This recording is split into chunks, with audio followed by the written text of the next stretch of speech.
right. Sunny, welcome into the Dream Talking Dimension. Thank you. Thank you. I'm going to start off. There's certain things that are just in my brain I just got to spiel out, and then we'll get to the good stuff. I feel really cool right now because there's a sense of home that I missed Paul's talk on Wednesday, and I'm going to miss it tomorrow as well. I'm working more than usual, and so I'm very glad that the forces of the universe opened up a little window, a little parting of the clouds that we could squeeze this in. I can hang out with one of my favorite dudes in the known universe and one of my newer favorite dudes.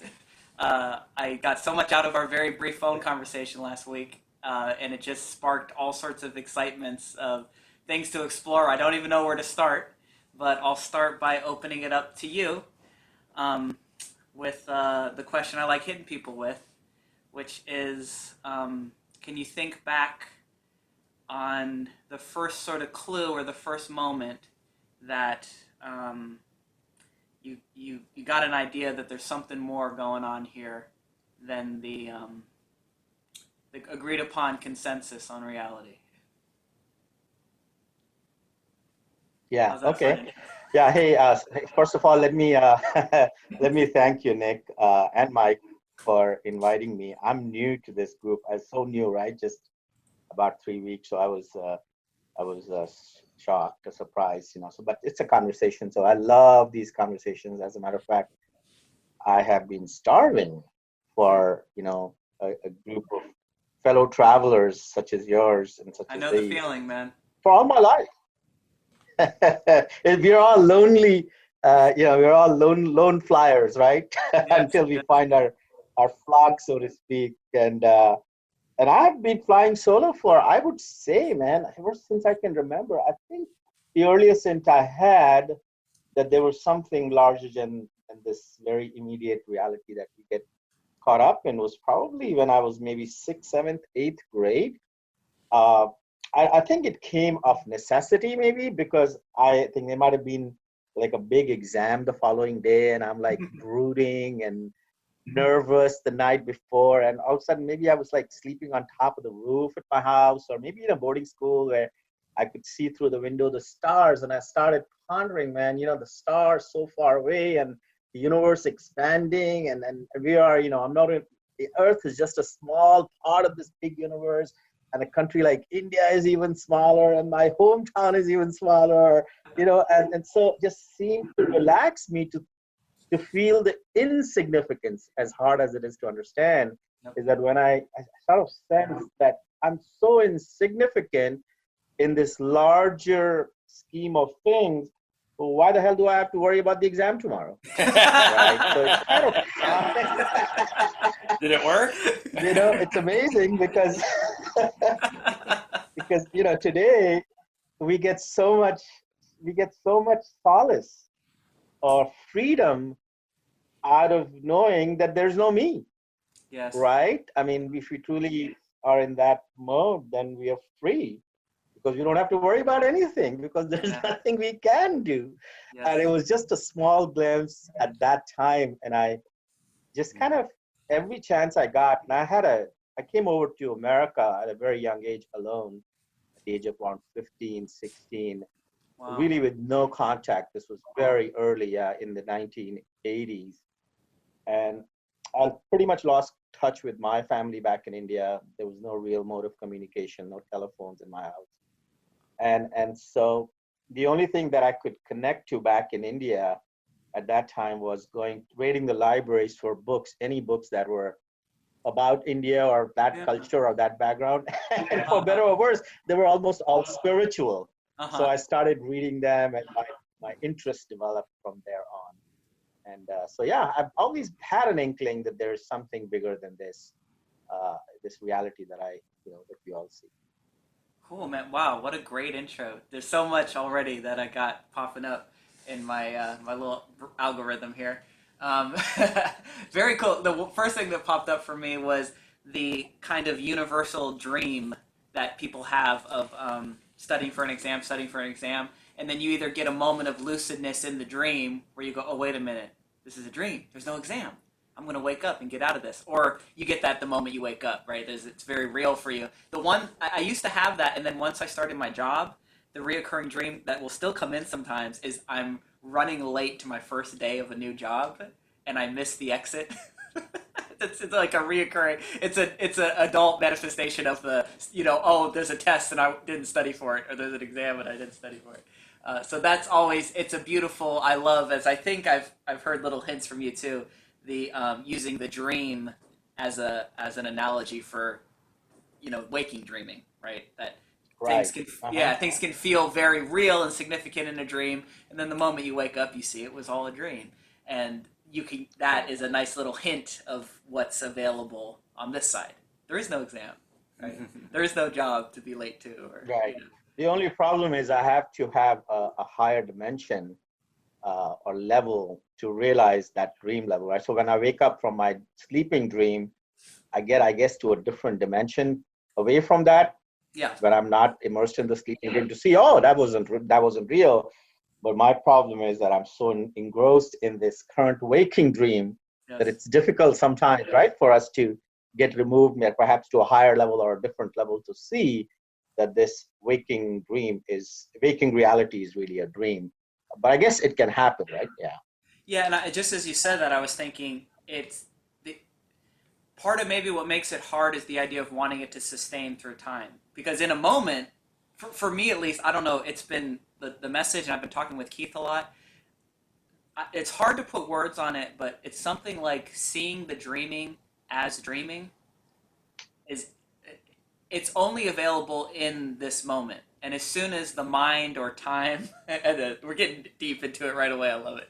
As soon as the mind or time comes into the picture, then it becomes very difficult to see the dreaming as Yeah. dreaming. But it seems to be easier in some weird way to see it in the moment, and then actually the punchline is it can only be seen in the moment. Once the mind, past, future, wanting it to sustain, yada yada yada comes in, then it becomes impossible, right? Because you're now Yeah. Yeah. identified. You're identified as that which exists in time. You know.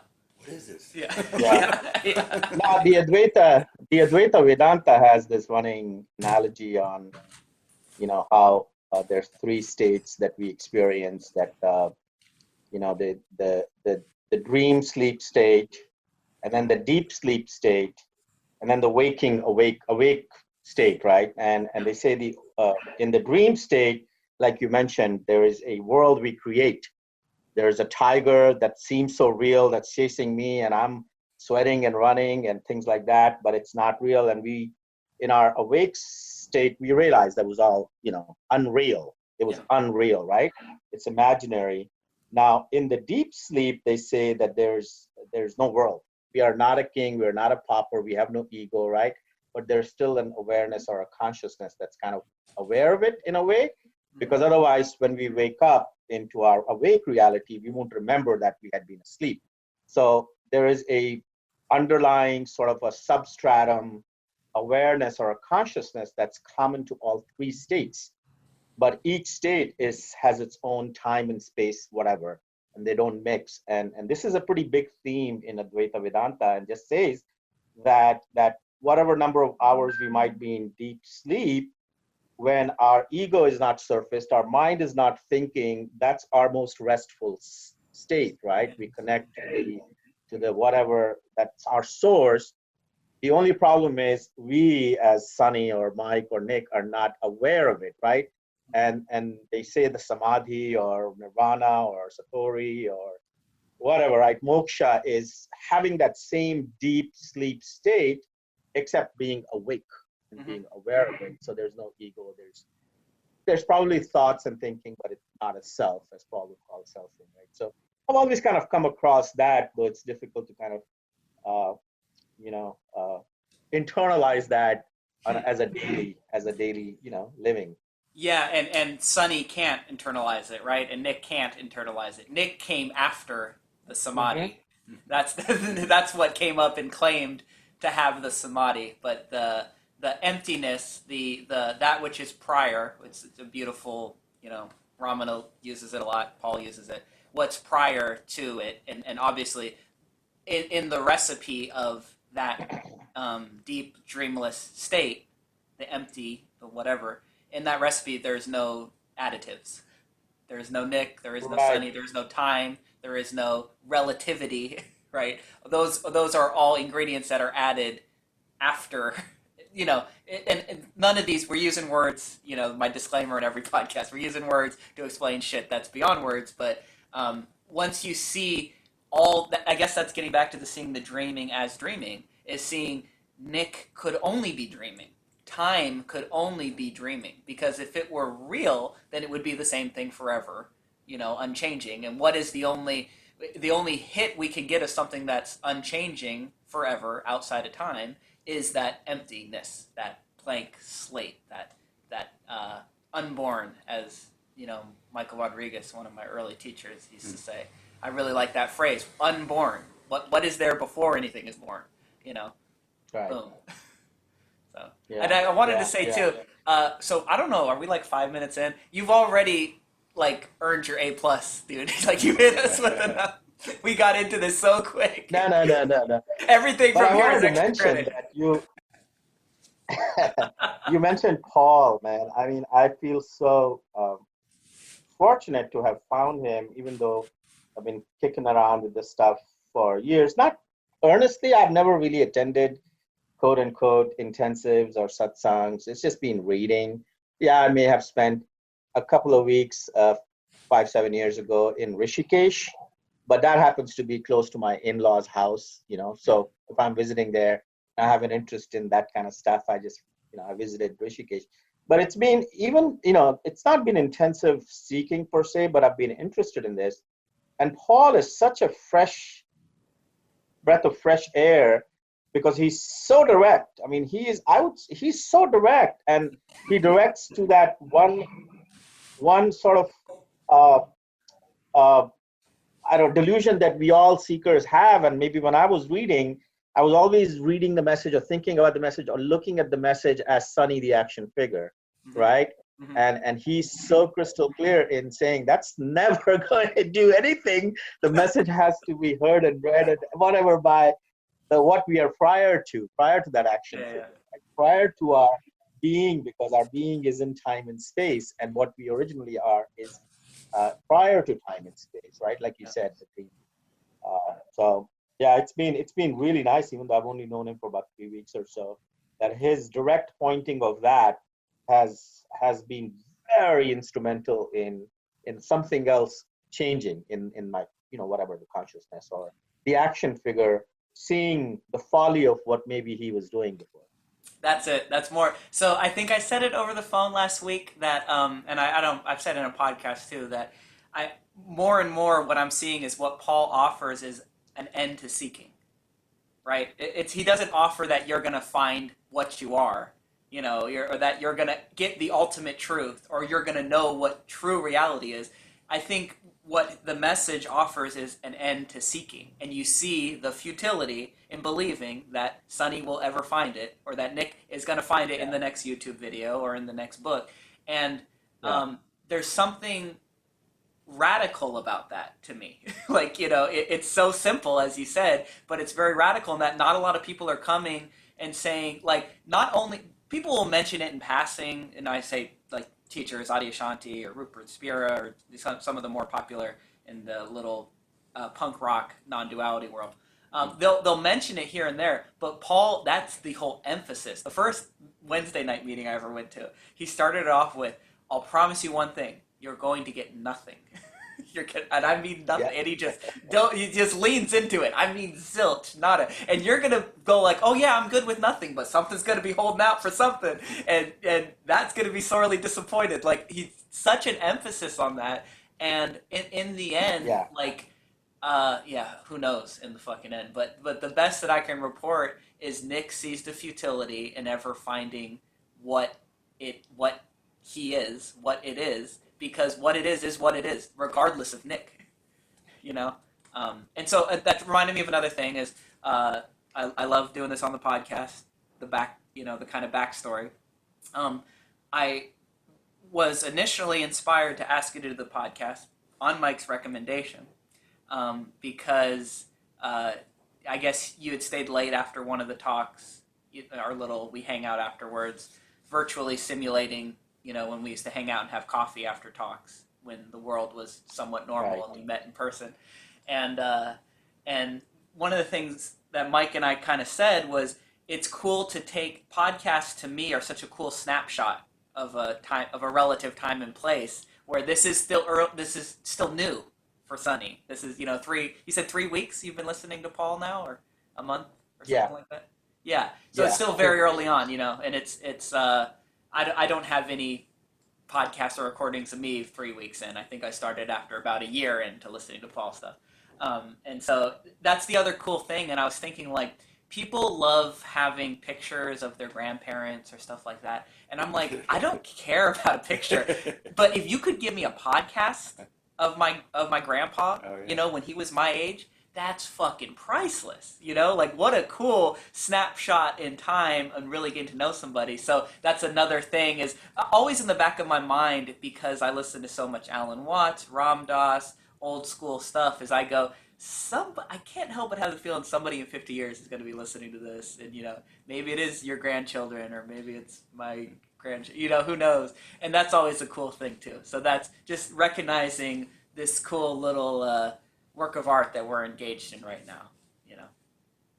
So Yeah. Yeah. You have to figure it out. Absolutely. Though I think that if Paul's message is landing anywhere, there would be no difference, or there would be no desire to go back and look at that, right? Because Yeah, no, exactly, that's all right? just action figure trying to make something out of nothing. Because if we are nothing, then that past doesn't really exist either. Totally, man. And I have so many of But these I mean, what I conversations. like about Paul, Okay, what I like about Paul is just, and the others, is that we just flow with wherever the river is flowing, without any intentionalities or volition to where I need to go or where I have been, right? And that's freeing. Now, to your point about Paul's message emphasis on this, who's listening to the message, now that I go back and reread my Ashtavakra Gitas and Ramana Maharshi and Nisargadatta and the Upanishads, it's all there. I just didn't have the ear to hear it.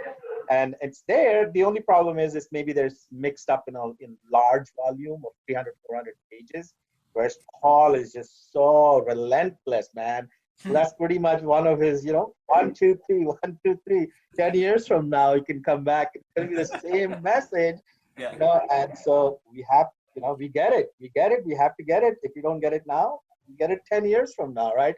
It's Yeah. the same message, right? And that's the beautiful part of it. You can see it's genuine. He comes from experience and not from reading a whole lot of stuff or having attended a lot of guru satsangs, right? So, and it hits us because he's talking our language as well, right? As opposed to maybe Gitas and so forth and Upanishads. Yeah, totally, man. And I don't want to lose the thread too much, because I do like I like using the opportunity to get to know the story of Sunny as much as you want to share or care to share, because there's a lot of interesting stuff in there, man. Coming to the U.S. at 15 by yourself, I like, and there's something so cool about wanting a taste of home. Of all you knew at that age was India, and finding it in the local library and spiritual books. There's some really cool, juicy, interesting things in there. So, we're jumping all over the place, but let's go back to 15-year-old Sunny. Why did you come to the United States? What was the story around that? Well, I just happened to have been given a gift of being able to take multiple choice tests and ace them regardless of how difficult they were.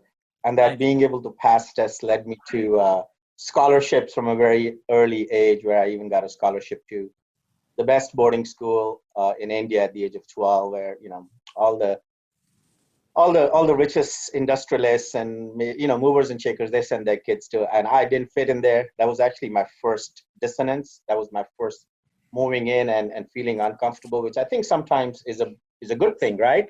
To kind of push us into this kind of seeking. Because otherwise, if it's sort of, semi-comfortable in our world, we don't necessarily start asking questions. And then from there, I got another scholarship to come to the U.S. They chose three kids from each country, and I ended up in New Mexico, Las Vegas, New Mexico, which is, a lot of us ended up at Las Vegas, Nevada, which happens to be a much bigger place than Las Vegas, New I Mexico. didn't I know there believe was the a Las closest. Vegas, New Mexico. I How big is it? It's probably 5,000 people. And at that time, this was 1982, I think the closest McDonald's was like 2 hours drive away. So you can kind of get the picture. And there were 100 of us that landed in that campus. And that was the first year. So there was a lot of logistical problems in getting that school running. And then from there on, I stayed here. I just felt very lonely, to be honest with you.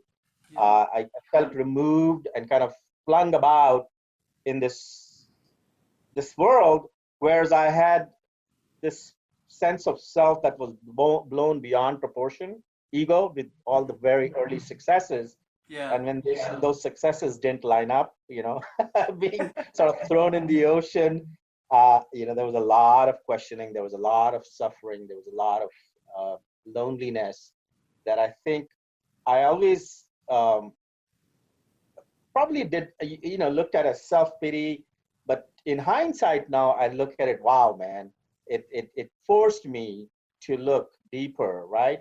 To look beyond the surface level and not just be lost in the daily humdrum of company and life just going as, society, because I really was removed from anything that maybe was very comfortable. And so, it's been in hindsight, I think it was sort of, my destiny, so to speak, to be Yeah. led here. Yeah, as you're saying that, I'm thinking I have a lot of kinship and I can relate to that a lot. Uh, the feeling of being an outsider. I mean, it sounds like you had it circumstantially on steroids. That you, so I'm guessing you grew up in somewhat of a lower income family, and you were the first boarding school was a lot of elitist and aristocrat kind of high Yes, society. absolutely. Yeah. Yeah, For what those kids used to get for pocket change, my dad used to make as a yearly salary. yeah, yeah. So I there can was a big imagine. disconnect. I can Yeah. imagine a feeling that I've had it throughout my whole life, every job, every scenario of I'm a fraud and everyone's going to find out I don't belong here, right? Yes, you're trying to fake it till you make it, but oh, they're gonna one of these days I'm going to get exposed. And it seems like to jump from that to then jump to the U.S. And so you're saying the first school was 100 kids, but only three from each country. So you're with kids from all over the world.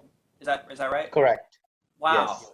wow, and I'm sure they speak beyond the language barrier, the cultural divide and barrier. Like talk about being a stranger in a strange land. That's I can only imagine. Yes. Again and again. So I'm honoring like yes, I felt like an outsider, but at least I haven't left the Bay Area. I grew up in the Bay Area. I'm still here, so I can relate to the feeling of being an outsider and only imagine the circumstances of like just really being forced into uh, um, a place where you really, really feel like an outsider.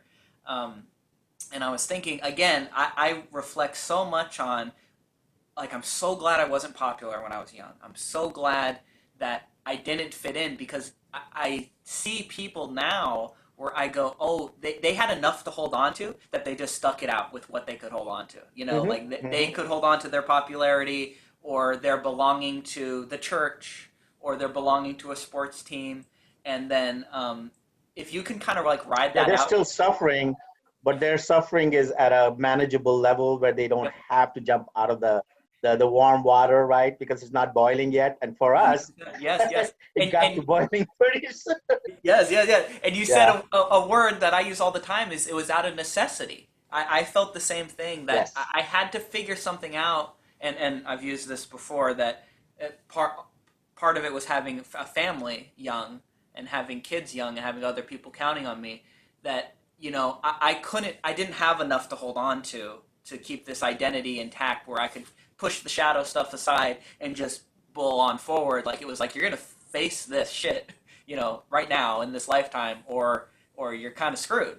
So it was a necessity, and I look back on all those things that at the time I never would have wished for. I wouldn't have wished on my worst enemy. Those things drove me to where I am now. So they all become blessings in retrospect, you know? Yes. So I just, yeah, please. No, that's absolutely right. Yeah, it's a blessing in disguise, and it's you know it's a path that each one of us walks, and it's I guess predestined. But all I can say today is that this action figure is much more at rest, much more at peace, and I can imagine perhaps if I didn't have to go through some of that trial by fire, maybe I would be happy continue to live a life of quiet desperation, right? Which I think somebody, a famous author, would describe that that's the lot of the human being, I guess. Buddha also, because I remember reading Buddha from a very young age, and it was always described life is suffering. I said, what kind of nonsense is that? What do you mean? That is such a like pessimistic view that life is suffering. Life can be good, right? But today I look at it and say, yeah, for the most part, human beings are, for the most part, they go through suffering.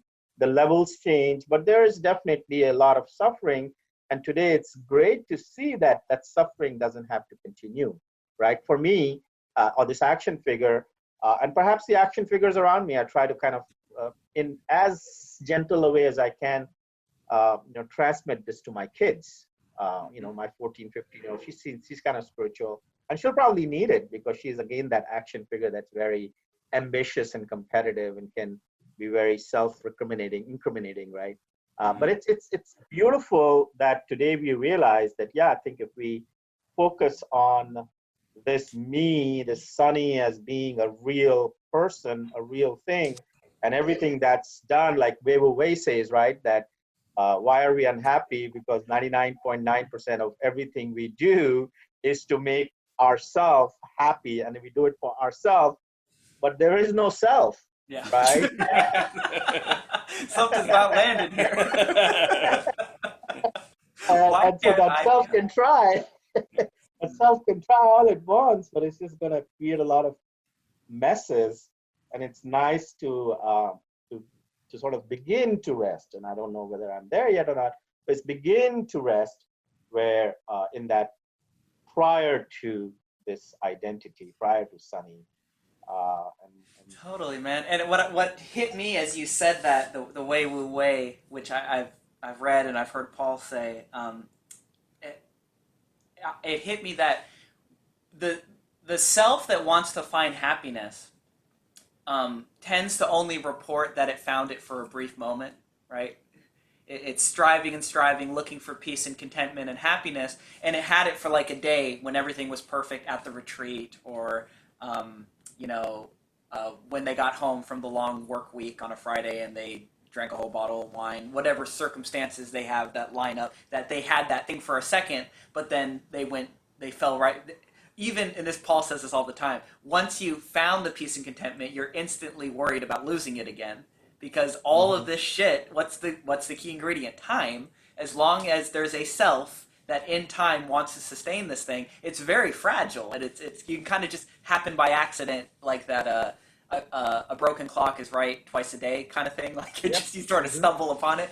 And one of the shifts that happen, and this is again just me reporting the best that I can, is in a way that kind of flips on its head, and the peace and contentment in a way becomes the baseline, and then you see when the self comes in, and you watch that activity is what you're not, and yes, it could cause suffering or it could cause whatever, but then it goes, and then whereas it used to be like 99% suffering, 1% peace, it kind of flips around in a certain way, and it becomes 99%, I'm here, it's not happening to anyone. And then the someone comes in every now and then, and you recognize that more and more. So that was something that popped up for me as you were sharing that. And again, yeah, and it's become much real. And we're talking about that. It's become much more real. Really, it happened in the last 3 weeks, ever since I started attending Paul's.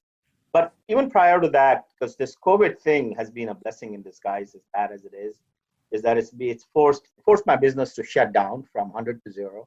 So it's going to open up maybe in about another 2 or 3 months. So it kind of gave me a nice out to have a spiritual retreat, you Yeah. know. So I've been having a nice spiritual retreat for past 2.5 months, and really a lot of revisiting, this Advaita message, the Wei Wu Wei Taoist message, Zen, and then with Paul, uh, and there was a little group that I joined, Ashtavakra Gita reading group, and I think we talked about it, right? There was a reading done about, and I was reading this one verse in Ashtavakra Gita, which is considered to be a much more direct message than any of the other Gitas. People might have heard of Bhagavad Gita, which is the most common one, but Ashtavakra Gita is considered like 4 levels above that in terms of how clean and direct and the message is. And in there, and I think you and I have talked about it a little bit on our personal call. There was this thing about, you know, let me see if I can read it. It says, having given up external and internal self modifications and the illusion. So having given up the external and internal self modifications and the illusion, I am the reflected individual self, the lowercase self. Then we meditate on the Atman as immutable consciousness and non-dual. And the word that I had never read or internalized or really it landed on me was reflected. We are the reflected self. So I started thinking, what is this reflected self? And then, you and I talked about it, right? There's the reflection of the moon in South Bronx, half moon in South Bronx, and half moon in Beverly Hills Pool, and half moon in maybe a place in India, a very spiritual place like a Ramanashram, and maybe somewhere else. And each one of those half moons thinks, right, that it's a real entity.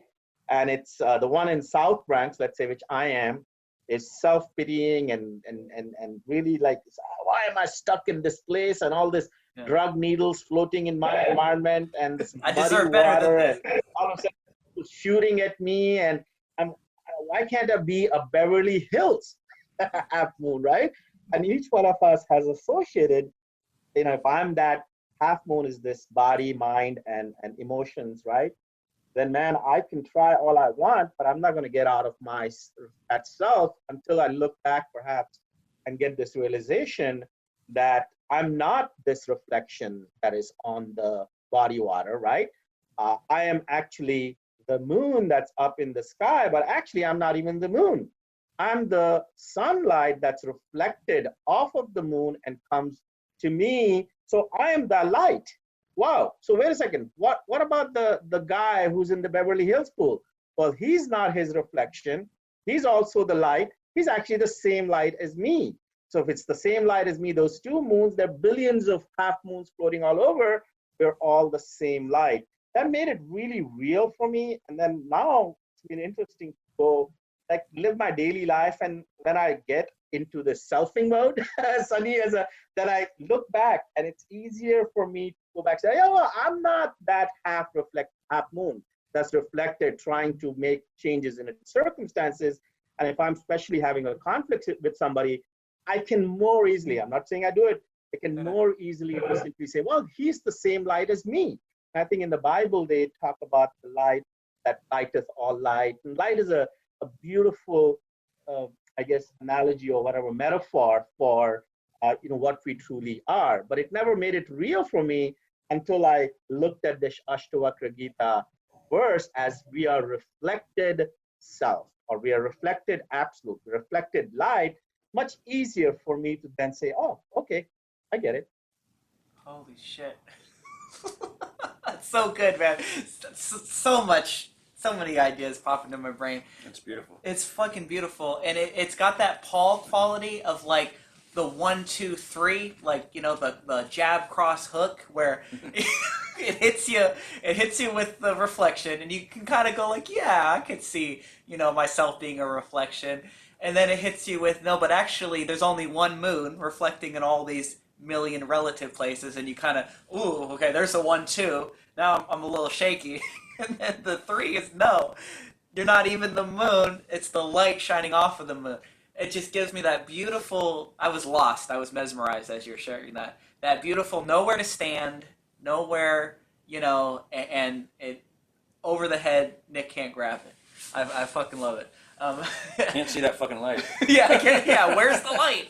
And I was thinking of the idea. I was Now, thinking of the. can you imagine that half moon in the South Bronx gets this message from a guru or a swami or something, and then is trying, that half moon is trying to become the moon and trying to become Yeah, the light.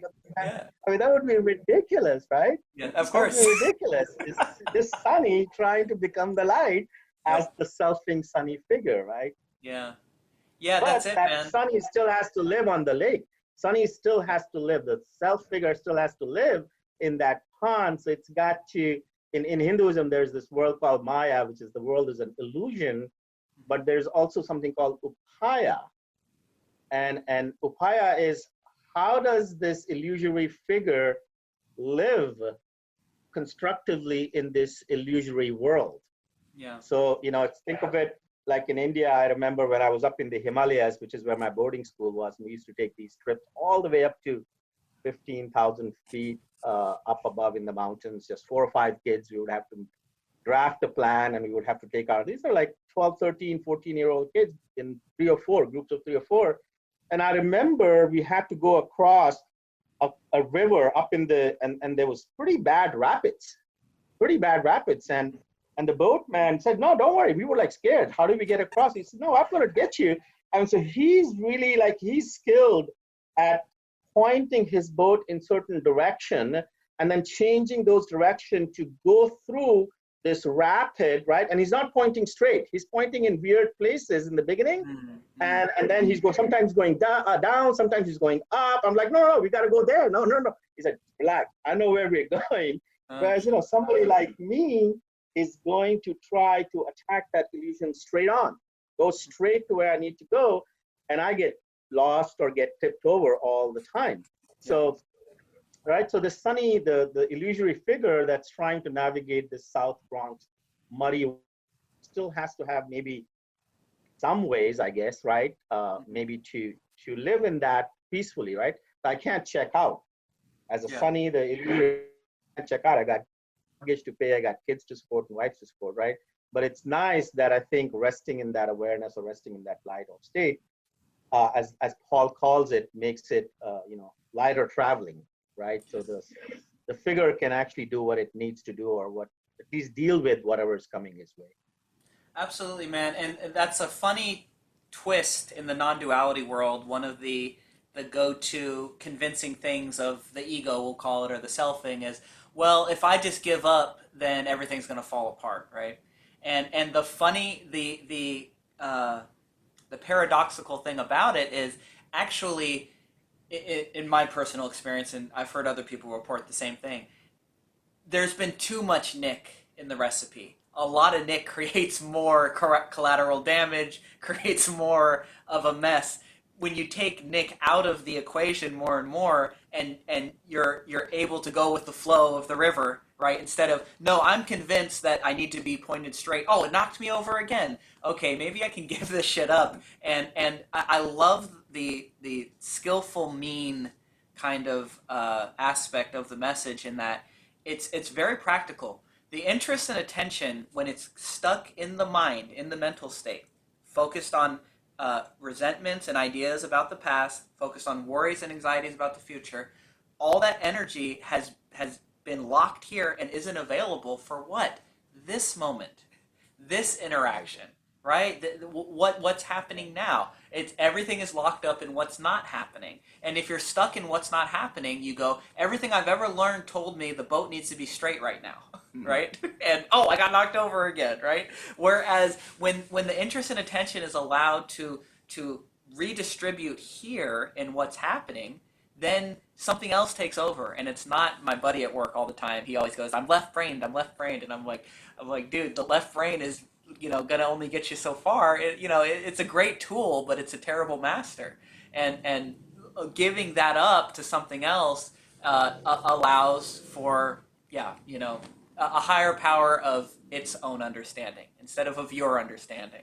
You know, when you have an idea of, okay, I'm totally good with giving it over to a higher power, but I'm gonna create the rules of what the higher power should be.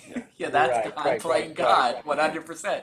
But seeing the futility in Nick trying to play God, in Sonny creating the standard for what a higher power should be, seeing the futility in that, allowing it to drop, something else can take over. And then the parenting and all that stuff almost in a way becomes effortless. And Yes. the hard stuff comes in once the selfing starts to seem a little bit convincing again and become real of wanting to have any control over it. It's totally a dance. There's no one answer for it, but I'm so glad there's voices like Paul and his message out there to offer another way. Perhaps there's another way. Yes. Beautiful. So beautiful, man. So much came up for me when you gave that little that raft story, and it's all gone. But it triggered that other run. And what I was thinking too during that, and I'm going to get it here on the podcast. I got Patrick and Keith to meet over Dream Talking over here. I think I need to get Patrick to meet Sonny too. Because Same one? yeah. Because so Patrick studied non-duality Philosophy, huh? in philosophy in university, and he read I can never say it, the Gitas, one of the Gitas. Maybe it was Okay. the Gita you're talking about. And he's very much into this stuff and has more of a intellectual background and history on it. So if you're willing, I'm sure he'd be willing. Maybe we can. He did a Huang Po one, which you actually texted me about and said you really liked. So I'm Yeah, gonna. yeah, I heard him. Yeah. Okay, would you be willing to do a podcast with them? I'm gonna get you on record now. Sure, sure. Yes, Paul says you got to say yes to everything, right? Okay, cool. Yeah, I love it. So Yeah. we'll have a Gita episode. I don't know, sometime soon. So, okay, where the hell do we go from here? I'm going back to 15-year-old Sonny in Las Vegas, New Mexico. New Mexico. I love your framing of your I very mean, if good I had my way, I would have chosen Las Vegas, Nevada. Of If I had my course. way, right? Man, at 15, are you kidding me? Okay.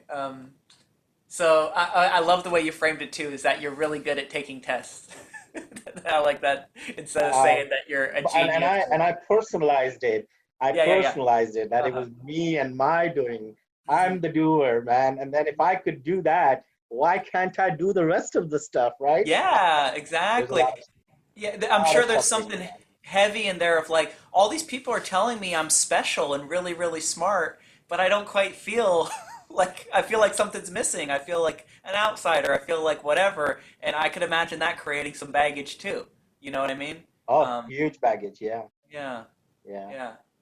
Okay, so just for the sake of trying to get somewhat on this timeline, when do the books start coming in? Which particular teachers or books really spoke to you at a young age? And one thing that just popped in my mind that I'm gonna tease is over our conversation on the phone. You said you had a Dark Night of the Soul, like I don't know 5 or 6 years ago, and that was just too juicy to not get on the podcast. So I got to hear about the Dark Night of the Soul. So let's say right now we got 15-year-old Sonny in Las Vegas in the super elite genius school, and then we got Dark Night of the Soul. So let's fill in the gaps there first, and then we'll get to the juicy stuff.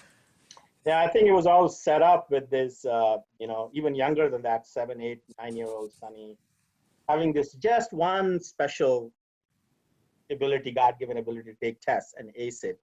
Mm-hmm. And then he starts taking this all as, oh, look what I can do. Especially in a place like India, that academic success is like, Lord, I mean, that's the only thing that's focused on, sports and all that stuff.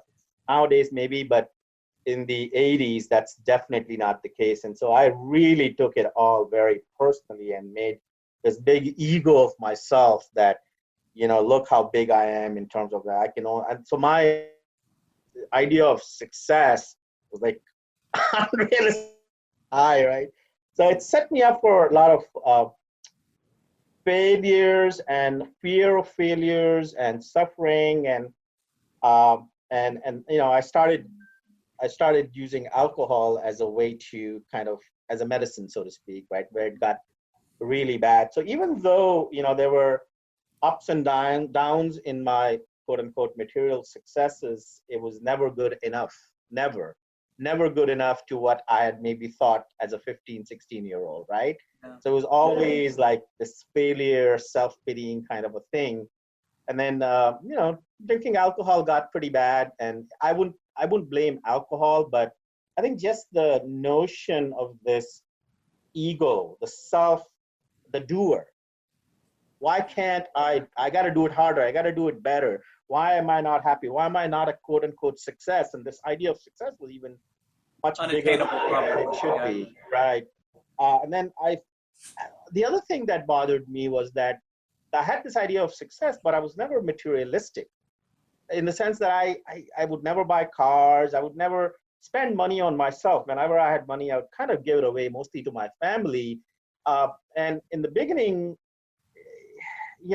I thought it's just a question of time. And then later on, I realized that I'm just not motivated to acquire material success.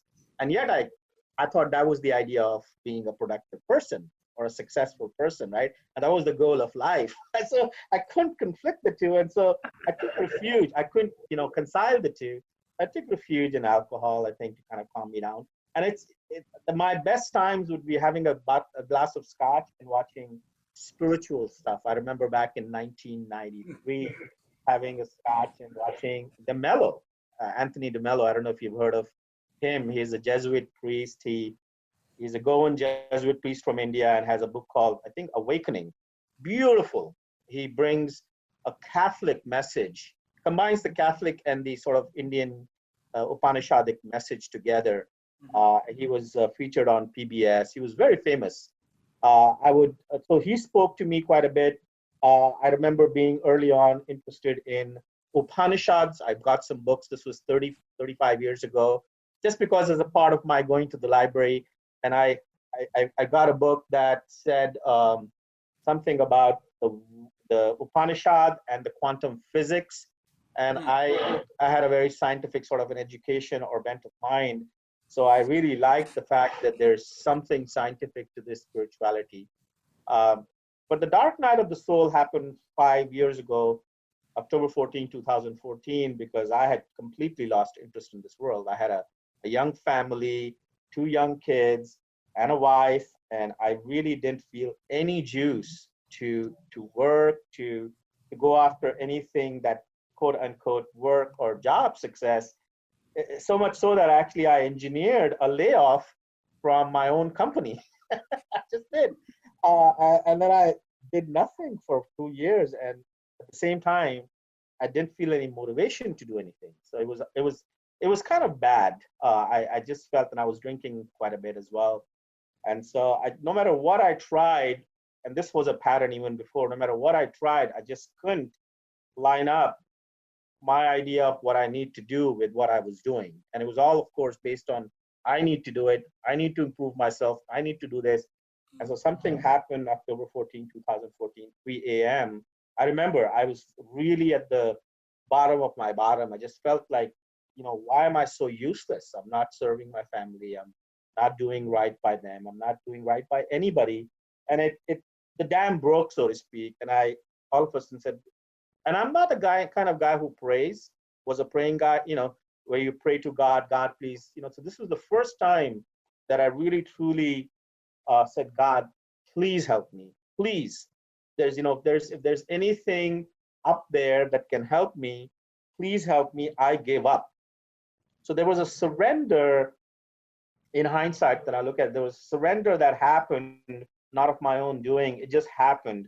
And actually, I remember opening up the Gita, was right next to my in my bed on a bookshelf, and I don't know if I can find it here or not, but it was a beautiful little verse in there that completely set me at peace, and it had something to do with like even the worst and the worst of the sinners can actually find their way to freedom if they just have trust and get on this spiritual raft. And the raft, I think, word is used in here. Somehow something clicked and the surrender happened. and I was in that state. It was beautiful. A lot of meditation came in. I started reading a lot of books, and Nisargadatta for the first time came in. Ramana Maharshi for the first time really came in, and then I think that was really the start of my experiential spiritual journey, Yeah. starting in 2014. Prior to that, it was all sort of an intellectual, cultural interest. Mhm. But this was like, man, I'm so far pressed into the corner. There's nothing. I give up, and then I think there was space then for something else to come in. I think Paul describes it, what happened in the trailer for him, and a download happened. I was So a thinking the same. download of the sorts happened for me, but it took quite some time for stabilizing, quite some time to stabilize. And I think hearing Paul's message was really big because all the time Sonny was trying to stabilize himself into that Yeah. awareness. Uh-huh. And when Paul said Sonny can't do it, Sonny can't do it. It's the sheep and the lion Yeah. example as well. That clicked in me as well. And then yesterday he talked about the pooper scooper. I mean, that's amazing. Get rid of the dog. So, Yeah. yeah. Yeah. Wow, beautiful, man. God, I don't even know where to start. Thank you for sharing that. No, thank you for letting me share. I know I rambled off there a lot of bit. Yeah, and one of the things that hit me is as you were saying, a surrender happened. You saw that Sonny could not handle it. Sonny couldn't fix it, and you asked God, you asked a higher power, please help me. Um, which that's a theme in so many people's stories. It was a theme in my story. I really thought Nick had to hold it all together, and Nick could not fucking handle it anymore and collapsed. And I believe that once that collapse happened, it means it's all over. Life as I know it is done. The universe is gone. Nick's little universe is gone. And then, oh wait, no, something continued. And then we, in this funny way, Paul will sometimes say, "Johnny come lately." It takes us a while to realize what the fuck really happened, right? And I was laughing about when you said, over those 5 years from that to hearing the message from Paul, you believed you had to do something to stabilize it, right? And the point of the first collapse was you can't do anything about this. Correct. Yes. Yeah, Yes. yeah, Yeah. and that's one of the insidious things of the selfing process is it goes, okay, things are getting better. We don't know why, but let's figure. That's the left brain right there. That's analytical engineer problem solving. Is things are better. Well, okay, what's different? What can I do to keep things better? And it's so funny because that thing that wants to do that is actually, in some ways, the biggest obscuring agent. And it's seeing the futility in that and allowing something else to come through that can, quote, in that paradoxical way, stabilize or whatever, or make it a little bit more available um, and Yeah, reliable. I like Paul's method, quote unquote. If there's a method of, we can't know what we are, we can only know what we are not, and so if we can be vigilant, well, not necessarily, if we can be aware of how many times or what when we are selfing, when Sonny come lately starts taking over, right? uh, so that's actually really that's actionable, so to speak, or that's easy, right? Because that's easy to see versus trying to figure out, I'm this pure consciousness and this spaciousness. That's very difficult to grasp, even if it's graspable, right? And if it is worth anything, then it's limitless, it's unknowable. And so that's really a futile attempt. And I like Paul's very direct message of, look for the warning signs. Look for the warning signs when you're going down the wrong path, or you're giving too much, or your sunny selfing is starting to take ownership of the Yeah, worship. 100%. And again, that's another thing about the message that's simple but revolutionary. Is people mention it, teachers mention it, but Paul emphasizes it. And I've said at times that the message kind of can come down to one phrase, which is "see what you're not." Right. And that's kind of it. That's the whole message, and everything is a a pontification on that. This is Yeah, just yeah. be what you want. And I've read Neti Neti, maybe 20 years ago, but it was never real. So something about Paul's message, and it's just when I'm ready, I guess when the years are ready, they'll hear it. And I wasn't ready then. But something about his message that just landed, which has made a lot more sense than maybe the same message I heard 20 years ago. Yeah, yeah, and in a funny way, once you're on the other side of it, so to speak, relatively, um, you can see the weird subtleties of it because if you come along to someone who's never gotten a hint of, uh, you know, there's there's conscious contact and then something claims it as happening to me.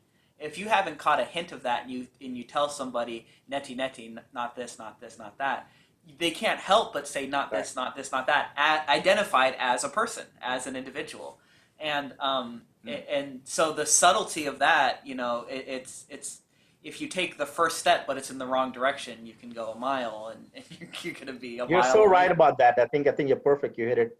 You hit the nail on the head with that. Yeah. Because we've had to have this grace or glimpse, like I think again Paul calls it free samples. So Yes. once we get a free sample or two or three, not of our own doing, hopefully through surrendering happening, right, and then we can see, yeah, to your point, right. Otherwise, it's just all Greek to me. Yeah, exactly. Yeah, it might as well be in another language.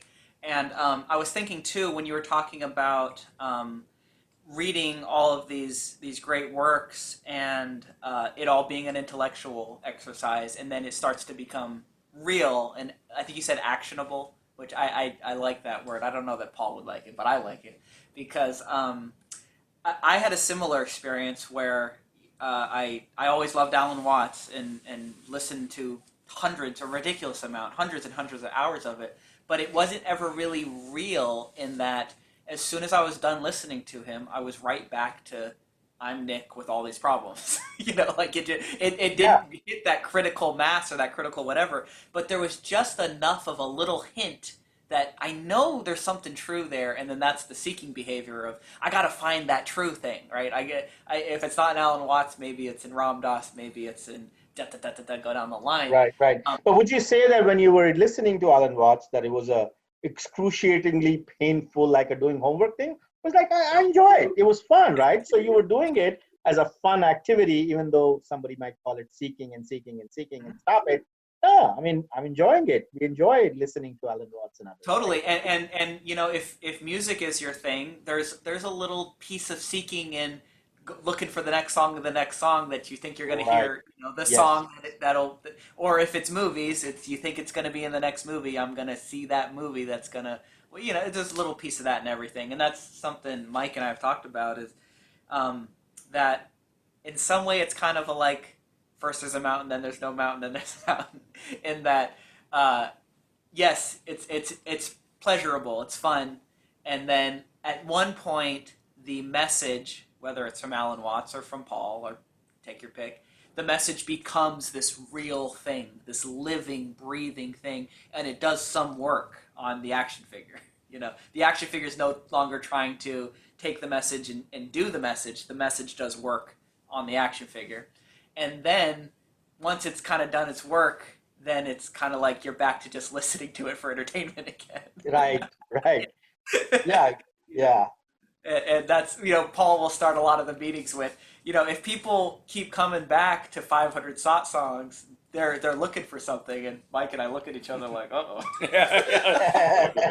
Yeah. It must be 1,000 by now. Yeah. Yeah, yeah. I've always kind of looked at that, puzzled with that. Is that, so we just stop doing anything? No, it's fun, man. What else? The action figure has to be busy doing something. You might as Exactly. well do That's it. this, right? That's it. Yeah. Yeah. What kind of the illusion of believing it's just one SOT song away that finally I'll get it. No, Right. Nick is never gonna get it. Just like you can go back to the music and you can listen to Coltrane play My Favorite Things, and you enjoy it in the moment of the song. You don't think it's Yeah. gonna, do anything more than that.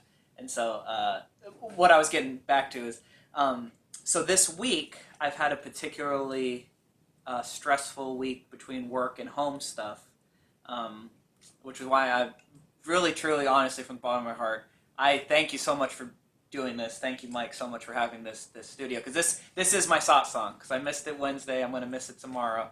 So I'm feeling it. I'm in the hot tub that is SOT song right now. So, Yeah, you, this guys. is not work for us, right? We could do Oh, this all. it is the Yeah, antithesis. I don't know if my wife would allow this, but he thinks that it's just a waste of time. But Yeah, no, and we're giving it all the meaning, and the meaning I'm giving it is this is SOT song, this is church, this is. So what was I getting at? Oh, okay. So I had a particularly hard week at work. I've been listening to the audiobook, The Science of the First Person by Douglas Harding, oh, who okay. the Headless Way Yeah, guy, yeah.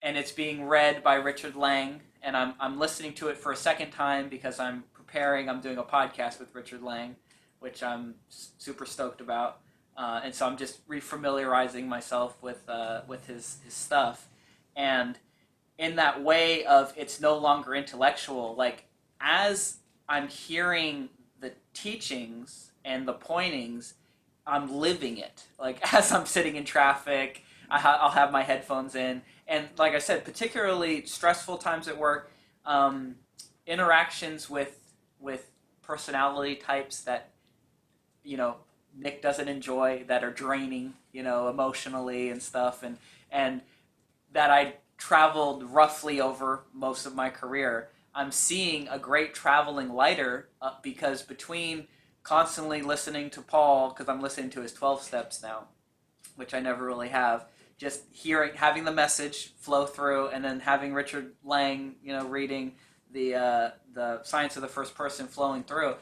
I'm sitting here in a situation where I go, God, Nick could have turned this into hell on earth, and did for many years, and now it's like an empty cup. This is just a dream of, oh look, there's I'm gonna pick a name that we'll say David. Oh, there's David just being David, and this is Nick just being Nick, and this is temporary. It's gonna go away in a couple of hours, and that's the actionableness of what a really cool message can do for me, Yeah.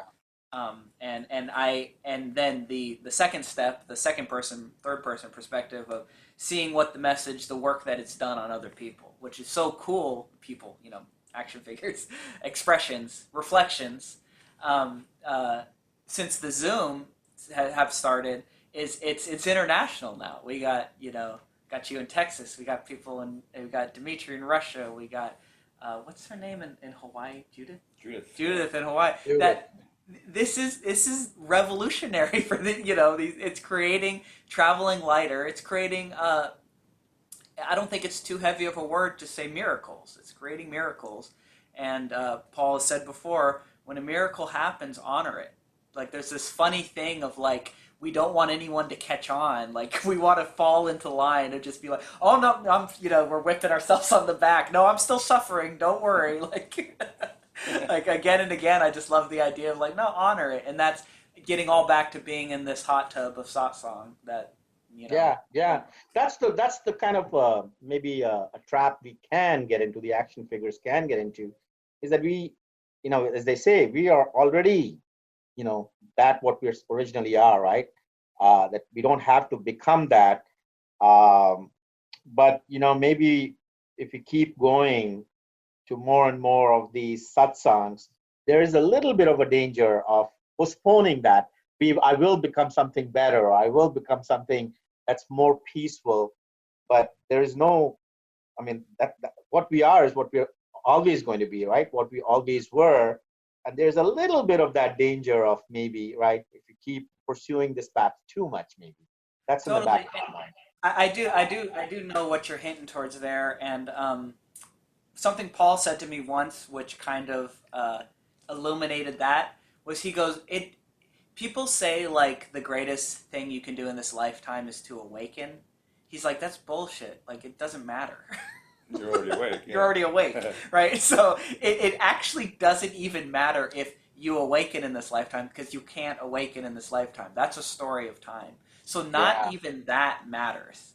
Right. And once he said that, it was like, okay, there's no, like, the whole story of this heroic Nick, went through these trials and tribulations and found awakening, and now he's going to live on his, it Yeah. undercuts that It's whole just thing. dark shit awareness. That's Yes. it. as he says, right? Yes. And yeah, Yeah, and then any idea of, okay, maybe once I punch my card and get the 1,000th thought song, then I'll get the premium level of sustained peace. That can be yeah, seen as it's only ever gonna be dog shit awareness, unless it's not, and then it's not, and then it is what it is kind of what everything comes back to again and again. So. yeah. So okay, I think we did a little bit of justice. We got a abridged version of the Sunny story. A lot of focus on the final chapter, which has been the last 3 weeks of finding Paul and finding this, and I just again honoring miracles when they happen. I had no intention or clue that this podcast would become um, the community that it has, and it's cool that it's created this opportunity, and it's become international. I before the pandemic, I only thought I was going to record podcast live because I had a story in my head that I can't do it over Zoom. It's not personal enough. It doesn't whatever, and then. Life came along and said, well, you can't meet people in person anymore, so you got to figure something out. And within 10 minutes into the first time I was doing a Zoom, I was like, oh, wait, this is exactly like they're here. What the hell? Why did I make up that whole story? And so, again, the little miracle that this podcast has become to connect with others all around the world. And it really is, and I oversay it in this podcast that I felt alone for such a long time, and it feels so cool to have the contrast of connection with like-minded people and sharing in this fun, cool experience.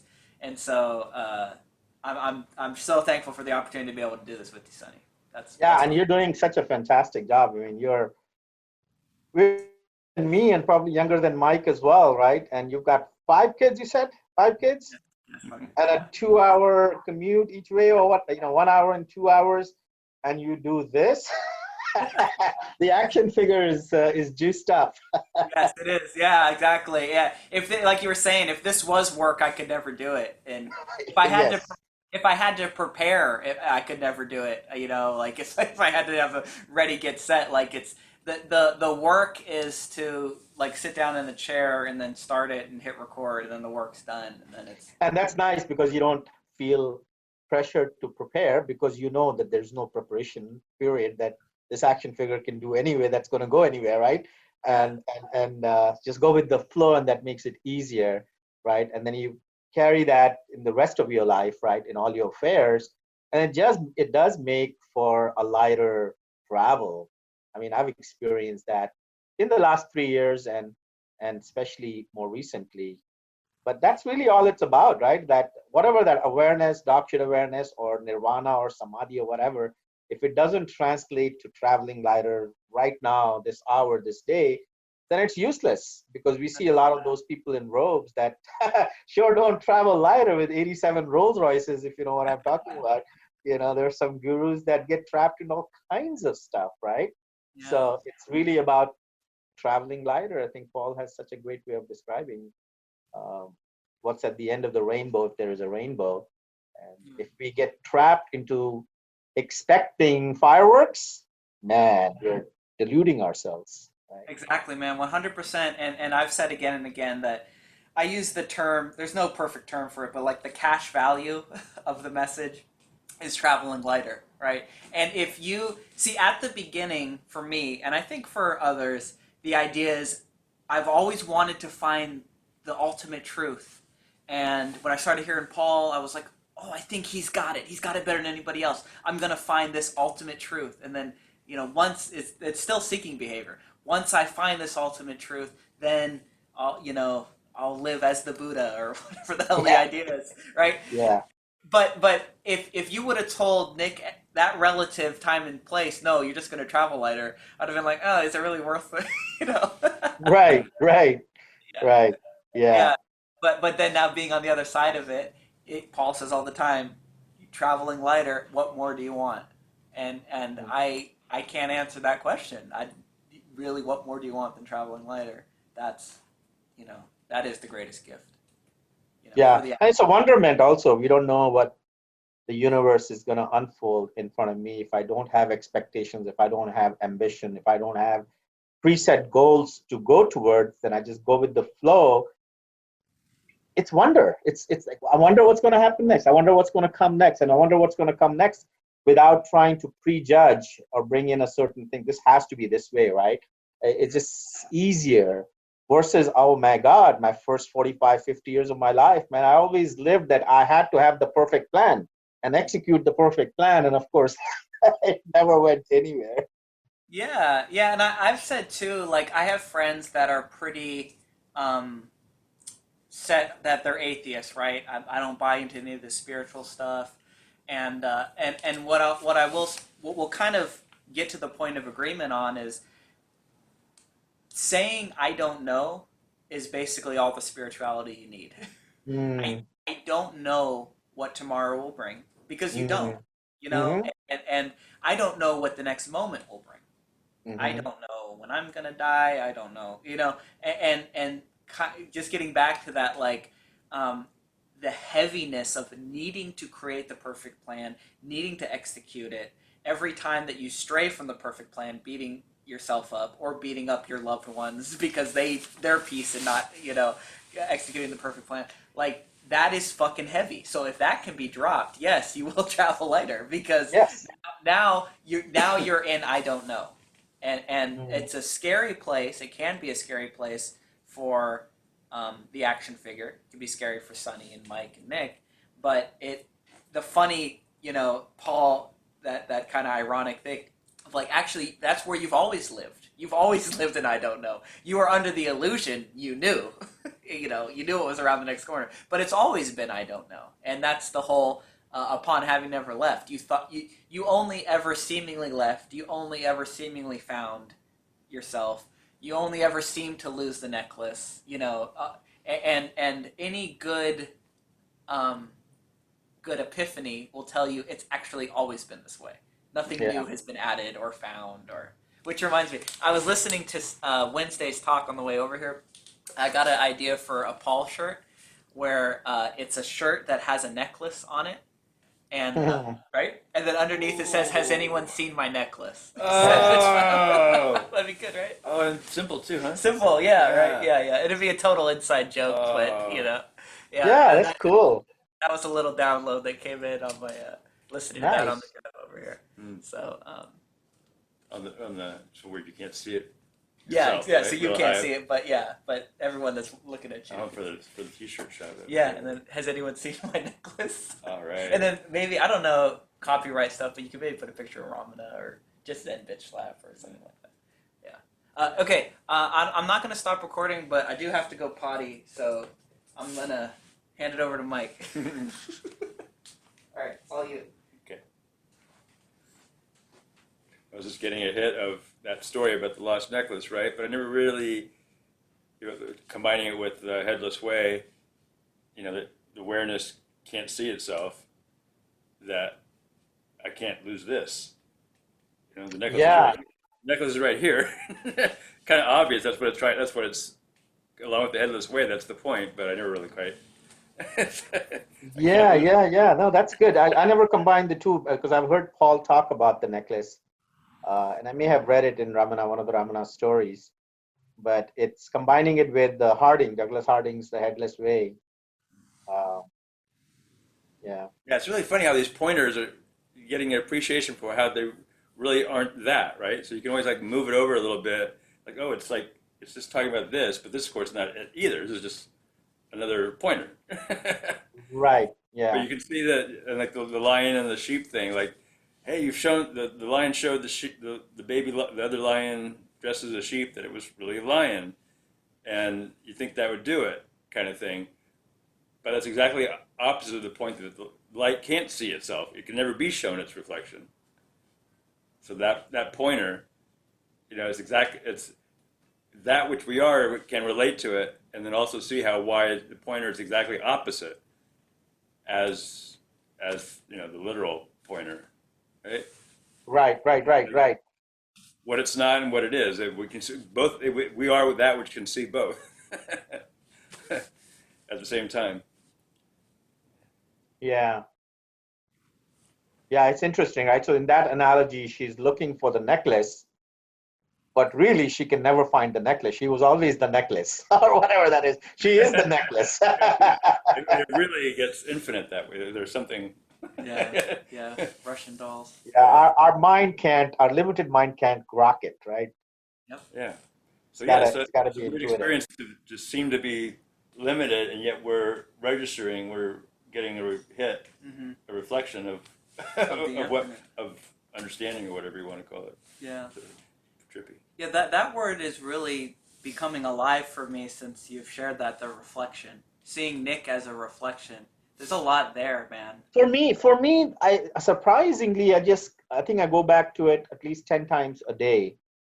Yeah. In an actual encounter, when Sunny Figure is encountering somebody and something seems a little bit out of whack. It doesn't have to be like Sunny's getting unrested, anxious or whatever, right? But I just somehow I just go, oh, here's the Sunny reflection and here's the lawnmower reflection that I'm kind of asking him to do some other stuff, and and maybe I'll bring out some cold drink or something for him. I just see him as me now, whereas previously he was a separate individual. Here, Yeah. Sonny, But now I see him as because it's the same light.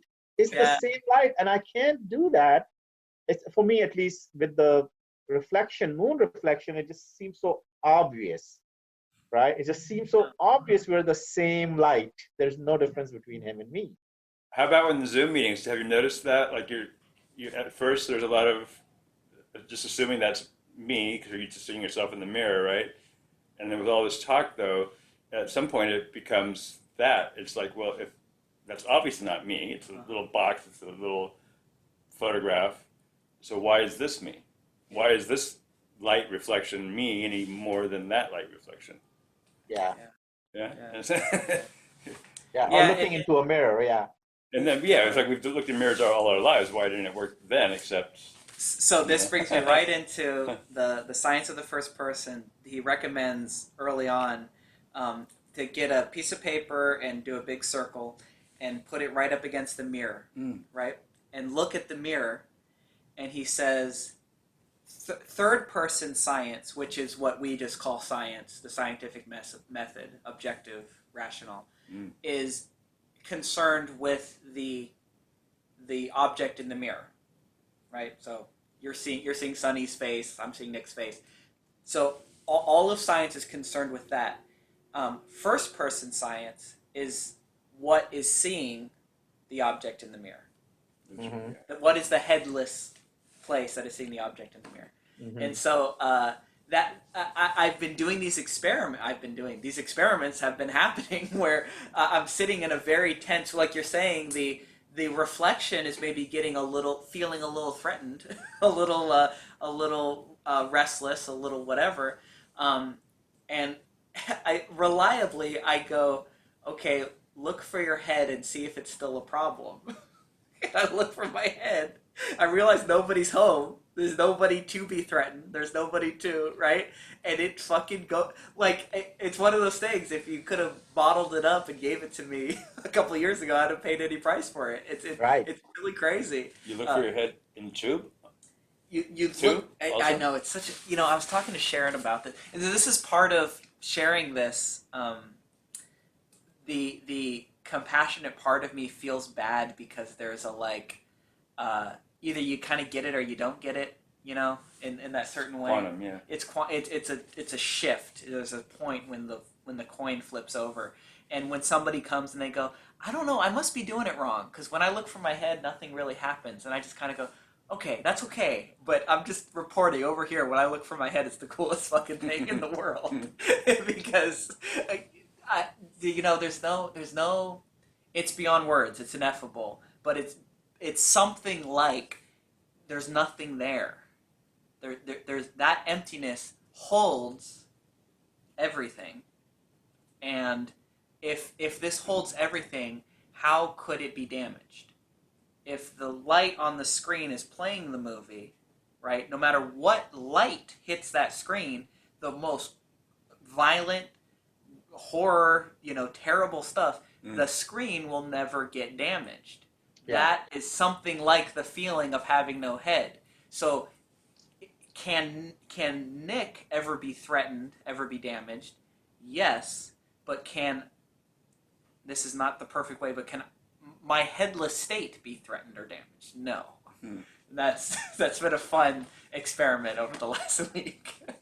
It's been over many years, but it's really just hit this caught an interesting wave in the raft of this dreaming over the last week. So Yeah, I don't know if that was on I topic. think of it as I'm this little half moon in South Bronx Lake, and there's this gun shooting going on, and I'm Yeah. avoiding the gun Yeah. shooting because I'm gonna get hit.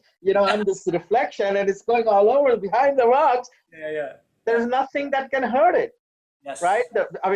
Yeah, it can disturb it, but is the real moon or is the real light ever hurt at all? Right? Yeah. That's it, and That's funny. The reflection is going to do everything not to feel that is getting hurt, and it's really about feeling and selfing. That's the problem, right? Yep, and then that's it reminds me of a lot of spiritual teachers talk about, people will say, I have this dream that a lion's chasing me or something's chasing me, and I'm running and running and running, and their advice inevitably is just stop and let it eat you. The reason they're chasing you is because you're running. So as long as you're the reflection trying to dodge the bullets, the bullets are going to keep coming. Yeah. But if the bullet hits and Yeah. you go, "Oh, that wasn't what I thought it was going to be," Yes. there's the relief. So all beautiful, fun metaphors. Yeah. This is cool. It is, man. I know. Again and again, I always go back to the metaphor of it's jazz. I had no plans of talking about any of this shit. I kind of had a rough idea of wanting to get to know you. We know you enough. Now we're just playing jazz, man. It's just I play this, you play that, and a cooler thing comes along. Yeah. And it's reinvigorating for the action figure, right? At least for Oh, me and you, it seems like, right? We won't be wanting to do anything else. I hate going to movies. I mean, I go with my kids. I take them to these action movies, Hmm. Disney movies, Marvel movies, but usually it's like a little painful sitting through. I could do this all the time. This is fun. Yeah, dude. I know. I normally fall almost. I don't think I've ever gotten through a Marvel movie without falling asleep. Yeah. Uh, but then even that's funny too, because even sometimes movies can come alive for me. They haven't for a very Like you long mentioned time. the Kung Fu Panda in one of your podcasts, right? I What was saw that? the Kung Fu Panda you mentioned in one Oh of your yeah. Oh, podcasts. freaking love Kung Fu Yeah, Panda. what a beautiful message, and it's directed towards the kids. I don't know whether they get it or not, but it's the same message, right? Yeah, totally. And that's a great example of, as you keep saying, you read these books, and they didn't mean anything at the time, or they meant very little, and now they mean so much more. Anyone that listens to this regularly knows I'm going to say it's the love song. You hear a love song before you're in love, and it's cool, and then when you're in love, it's alive. It means a whole new thing because the love song is reflecting the love that you're feeling at that time, Mhm. right? And I had seen the Kung Fu Panda movies. I have kids, so 10 to 20 times, and it was just cool every time. And then all of a sudden, that one scene goes, "Oh, this is a perfect reflection of my life at this time and point in time." And so that's what's cool too about any piece of art is it can become alive for you again. And like I'm saying, I don't want to say that I hate all Marvel movies because who knows, with new eyes, I could see it in a whole new way, and it can become alive for Yeah. me. But the thing that reliably is always going to be alive is this. I know that if I'm sharing, Well, you and never know, right? The journey might lead to a place where we don't enjoy it anymore, or the action figure doesn't enjoy it anymore. It just wants to do gardening. absolutely, Yeah. and that's what it seemed to kind of happen for Paul. Is like he talks all the time about during the song he loves to share, and then outside of that he doesn't give a shit about spirituality. He doesn't read any books really. He's definitely not on YouTube watching other teachers and stuff. And there's something cool about that it's alive for him when it's alive for him, and then after that he's lost interest in it. And Yeah. yeah, the first time that I went to a lunch that it was just me and him, because after coffee everyone else fell away, nobody was going to stay for lunch, and he was like, well, I'm hungry, can you give me a ride? And we went and had lunch, and this was early on for me, maybe a couple months in, and I'm like, oh God, I'm what questions am I going to ask him? I get one-on-one with the guru, and we didn't talk about spirituality at all. I talked about my family. He talked about his, whatever, the latest movies he's watched. And and that was a great healing because, I was convinced before Paul that if I was alive during the time of Alan Watts, if I could have just met Alan Watts and had a conversation with him, I'd been set. That was all I wanted in life, right? And it's been such a healing that I got that and more with Paul. Less. Less. Yeah, really less. less was more. Well, wow, that's what God. This is just this. Yeah, just this. Yeah, just this. Yeah. But getting back to again, the for the atheist, what is spirituality? I don't know. I don't know that I'll be into this forever. What if the podcast, falls away and loses its juice? But it definitely hasn't. If anything, it's reliably gained momentum and juice, for now, and it's a great blessing, Yeah, it's going to have its own life, and when it needs to end, it'll end, or if it'll go on. Like I started listening to Rick Archer at Buddha at the Gas Pump right after that thing that happened in 2014. You guys have heard of Buddha at the Gas Pump, right? Totally. No? Yes. Paul was interviewed there. I actually remember hearing him then in 2015. I think he was very early on, 60th interview, and now he's at like 600. He's big. Yeah. Rick Archer is huge Mm-hmm. in that circle. But maybe in 5 years there'll be Mr. Nick with his 500th podcast, and everybody will be flocking. Yeah. Who Right? knows? Who knows? What is his name? Rich. Rick Archer. Yeah, he's it's cool. He's become like the Joe Rogan of this small corner of the internet that is, non-duality. I keep saying it, but it's like non-duality is the counterculture of spirituality, right? Spirituality was the counterculture of religion, and then things can't help but continually break down, and non-duality's the punk rock, the counterculture of the spiritual world, and he's been this cool, like, almost everybody in that world has been on Buddha at the Gas Pump.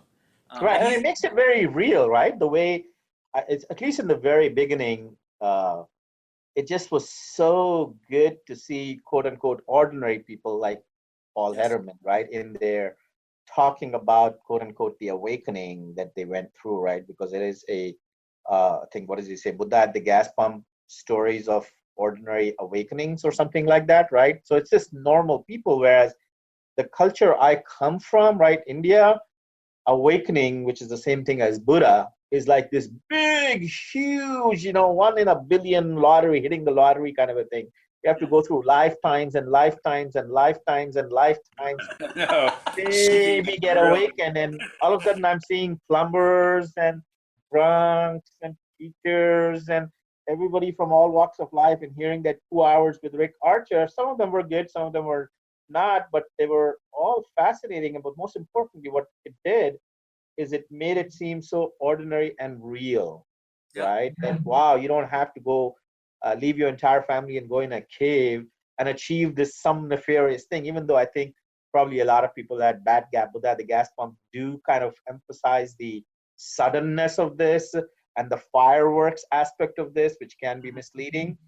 But it still was a very nice entry ramp for this action figure to say, wow. So, and the only reason I was attracted to that is I was trying to make sense of what happened during that dark night of the soul, and things just fell in line, which the action figure couldn't understand. And so, of course, the action figure is going to try to figure out what happened.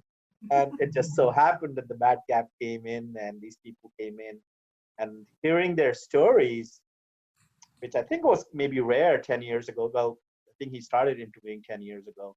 But I ran across 5 years ago, a little more than that.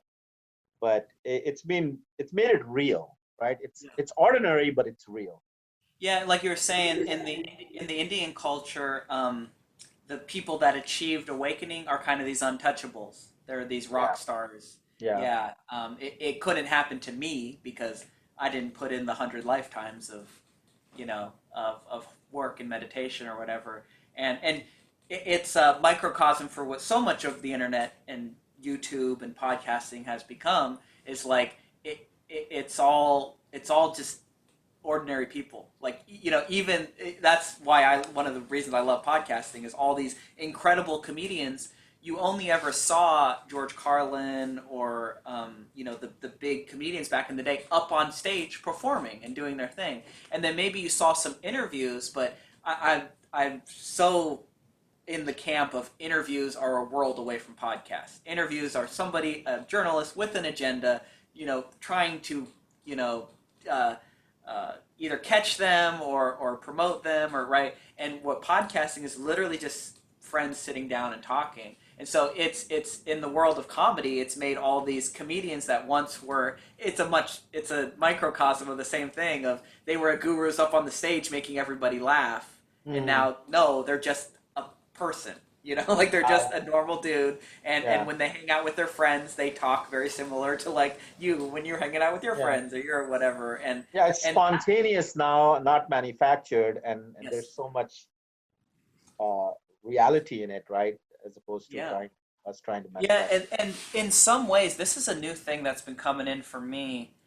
Again, reviewing something that I went through that I didn't know at the time, is that listening to the podcast with comedians talking with their friends and other comedians was doing work because I had no friends that I was close to in that way during that time, and I didn't. It wasn't my intention. Hey, I'm gonna go listen to how friends talk to each other so I can learn how to talk to people. It was just a draw. It was just I really enjoyed this, but it was doing work on other levels to where now the universe has thrown more close, intimate friends at me than I ever thought imaginable. Yeah, And you know what I mean? And something about it's funny how technology has separated us in so many ways, but then in certain ways it's kind of self-correcting. In some ways, I think personally, YouTube and podcasting and I don't do Facebook or any of that stuff, but in some ways it's self-corrected to like, oh yeah, wait, this is what it means to like be a normal human, a Homo sapien, and it's able to bring people back together in ways that's cool too. Um, so I was thinking back to Buddha at the gas pump and how um, it's just people. It's just it could have been whoever, like you said, it could have been a teacher, it could have been a um, somebody on welfare, whatever, and they had this amazing experience. Downloads came in. They have enough of ability to communicate it, and right. people resonate, and they Yeah. And that's one thing that I think is you use the word experience. I think there's a lot of emphasis in the Bad Gap. I'm not blaming Rick Archer, but there seems to be quite a bit of emphasis on experience. You have to get this experience to get self-realized or whatever. And nicely, Paul is very, very, very pointed in that there is nothing to experience. We already are what we already were, right? And so that experience trap sometimes can be a trap. I know that I fell into that. Fortunately, not too much, where I didn't go chase after all these intensives and yoga retreats and, you yeah. know, going off places, because that can be a bit of a trap. If you remember, I don't know, in one of the podcasts or one of Paul's meetings, I mentioned about getting an email about doing the silence retreat for $600 on Zoom. Just sit here and and the ones who are trying to sign me up, they're like, oh, you will get realized after you do this Zoom with the guru. He's gonna do it in such a way that you're gonna have this experience of nothingness, and then you got to keep coming every 3 months to experience that over and over again. Of And course. and Paul is so pointed in saying, man, you're gonna get on that hamster wheel and keep doing it and doing it and doing it. There's no doing required. You already are that. Yeah, 100%, man. And it reminds me of Keith says it very eloquently. I'm not going to do it justice, but he talks about how the fact Paul will not tell a story about his awakening experience. I haven't found it anywhere. Mike's been around longer than me. There's no like, hey, this thing happened and then I awoke. I awoke, right? And I think that's completely intentional. And I haven't found too many other teachers in the world of non-duality. I think every single one of them, some lead with it. You know, the beginning of every talk is, you know, I went to go see, I don't want to out anybody, but I went to go see a guru and he said yada yada yada, and then boom, I realized, you know, I was one with the universe. But it's so, from where I seem to stand, it's so unskillful to lead with the awakening experience, because how can what you're not, that wants relief, that wants to relieve the agitation, that wants to that find peace, how can that not cling to that as something it's going to do and achieve? You know, Yeah. it's totally like again, from where I stand, you couldn't do a bigger disservice than Yes. than promising. Yeah, not even a disservice to them, but it's something that would be hard for him to say directly, is that he's saying it for himself or oneself. Why would you discuss the work aspect of an experience aspect as, like, let's say Rick Archer, I agree, it's like he seems to like to make sure to include that. That is you believing it and giving it that meaning. Yep. By unconsciously thinking you need to direct that person to do it as though that's a service, as though that's helpful. Yeah. When Well, some of it is if that's where you're at, that could be Yeah. more alleviated suffering than not doing some of that work. But because he'll deflect any kinds of like, yeah, but you had to go through stuff, and you had, you know, and his action figure won't deny there was a story, and he'll just say something like, yeah, there's seemingly something needed to happen because it was believed to need to be happening. Does that still need to be believed over there? You know, it's not believed here, and I'm not going to buy into that bait, so to speak, of one innocently, supposedly on one level, just like, oh, I want to know the story, but on another level, is wanting to validate the belief in work and experience. Period. You know, so that's so it's for I am to be honest. You know, even to the I am that's there that might not be agreeing with it at this moment, but I'm not gonna codependently, Yeah. you know, as this seeming I am add to work and suffering. Dude, okay, that's so fucking beautiful, because it reminds me, because I just listened to it today. Last Wednesday, I don't remember her name, but the lady that she jokes about, she always talks about healing. Pat. Pat just called in on Wednesday, right? Or asked a question on Wednesday, yeah. So she started off with, she first found Paul through the Buddha at the gas pump. And he was talking about being awake is just conscious contact, right? And Rick said, well, there's seemingly 7 billion people that are awake to conscious contact, but that's not the same as an awakening experience, right? So what's the difference? And then Paul comes in with, well, there's a big difference between awake and I am awake, or claiming. Yeah, The claiming of being a person that is awake. Right. And that's fucking Paul Judo Aikido 101. It's just like, you know, and I haven't listened to that interview in probably 2 years or whatever early on, but I remember watching it again and again, and it is cool in Paul at his best of just like, well, you know, coming from, this is again my story, but coming from it being claimed as self, like, well, what about this? And then him going, well, see how it's claimed by self? Yeah, but what about this? Well, but see how it's claimed on self, right? Turning that back again and again, and that's a beautiful traveling light, or a beautiful relief of the message, is that you are not the one that had the awakening experience. You are not the one that yada yada yada. It is just dog shit awareness. Another Russian doll. It's just a Russian doll, exactly. Yeah. It is fundamentally no different than this. Yeah.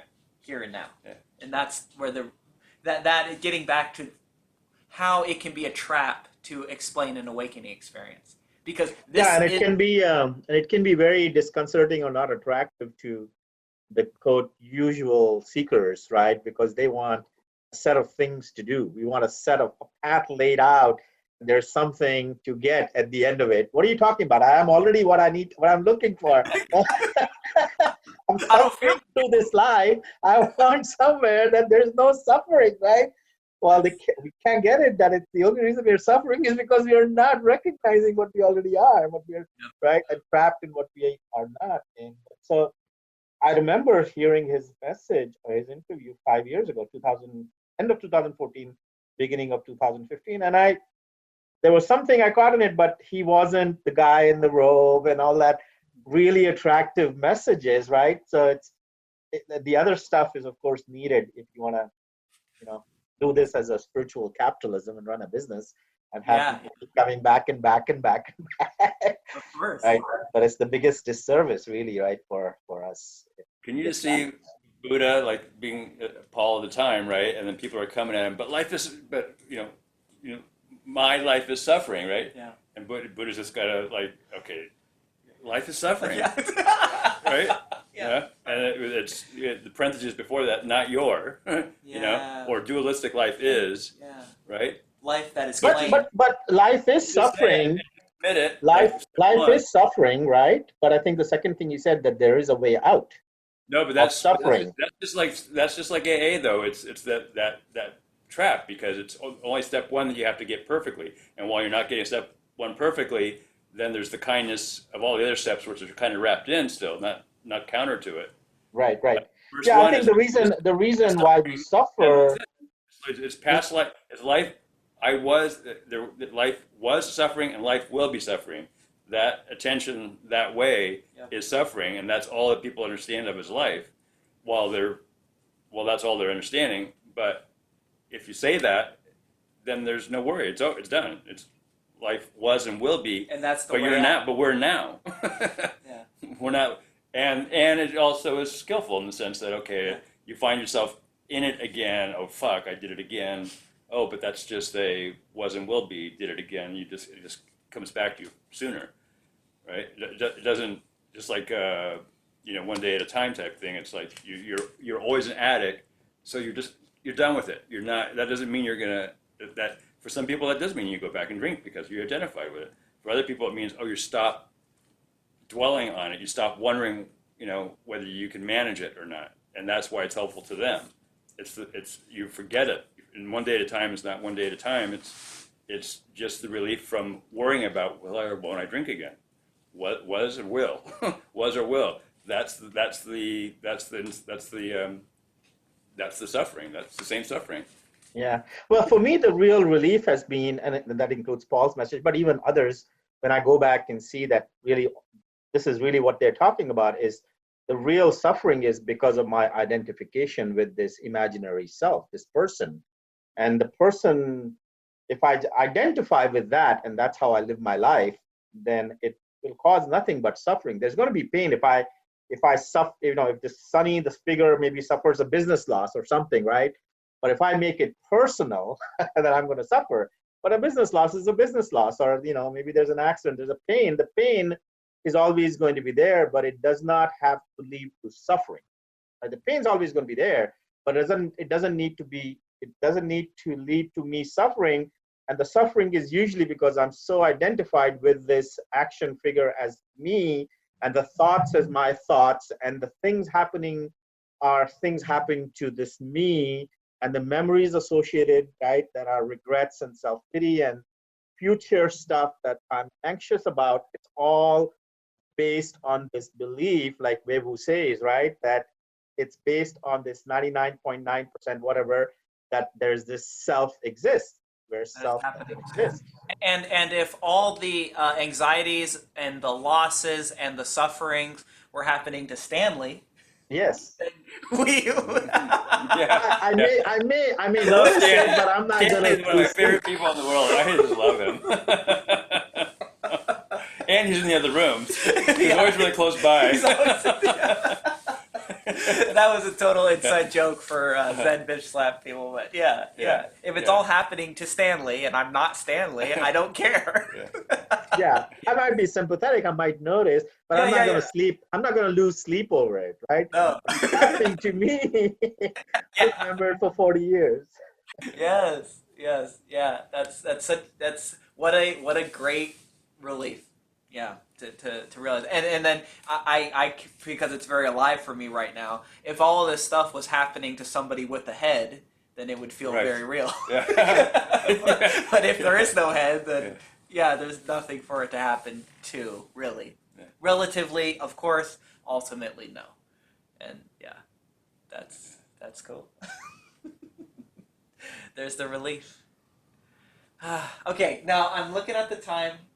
I do have a few seat assignments calling me. So if you got any burning desires, Sonny, that come up for you right now, let's dive into them. But we're gonna call this the fourth act. We're coming to. Are you good on time? I should ask you. I'm good on time. I think we already went way over than I thought. I mean, I have the time, but this has been nice and flowing conversation. And I want to thank you, both you and Mike, for making this possible.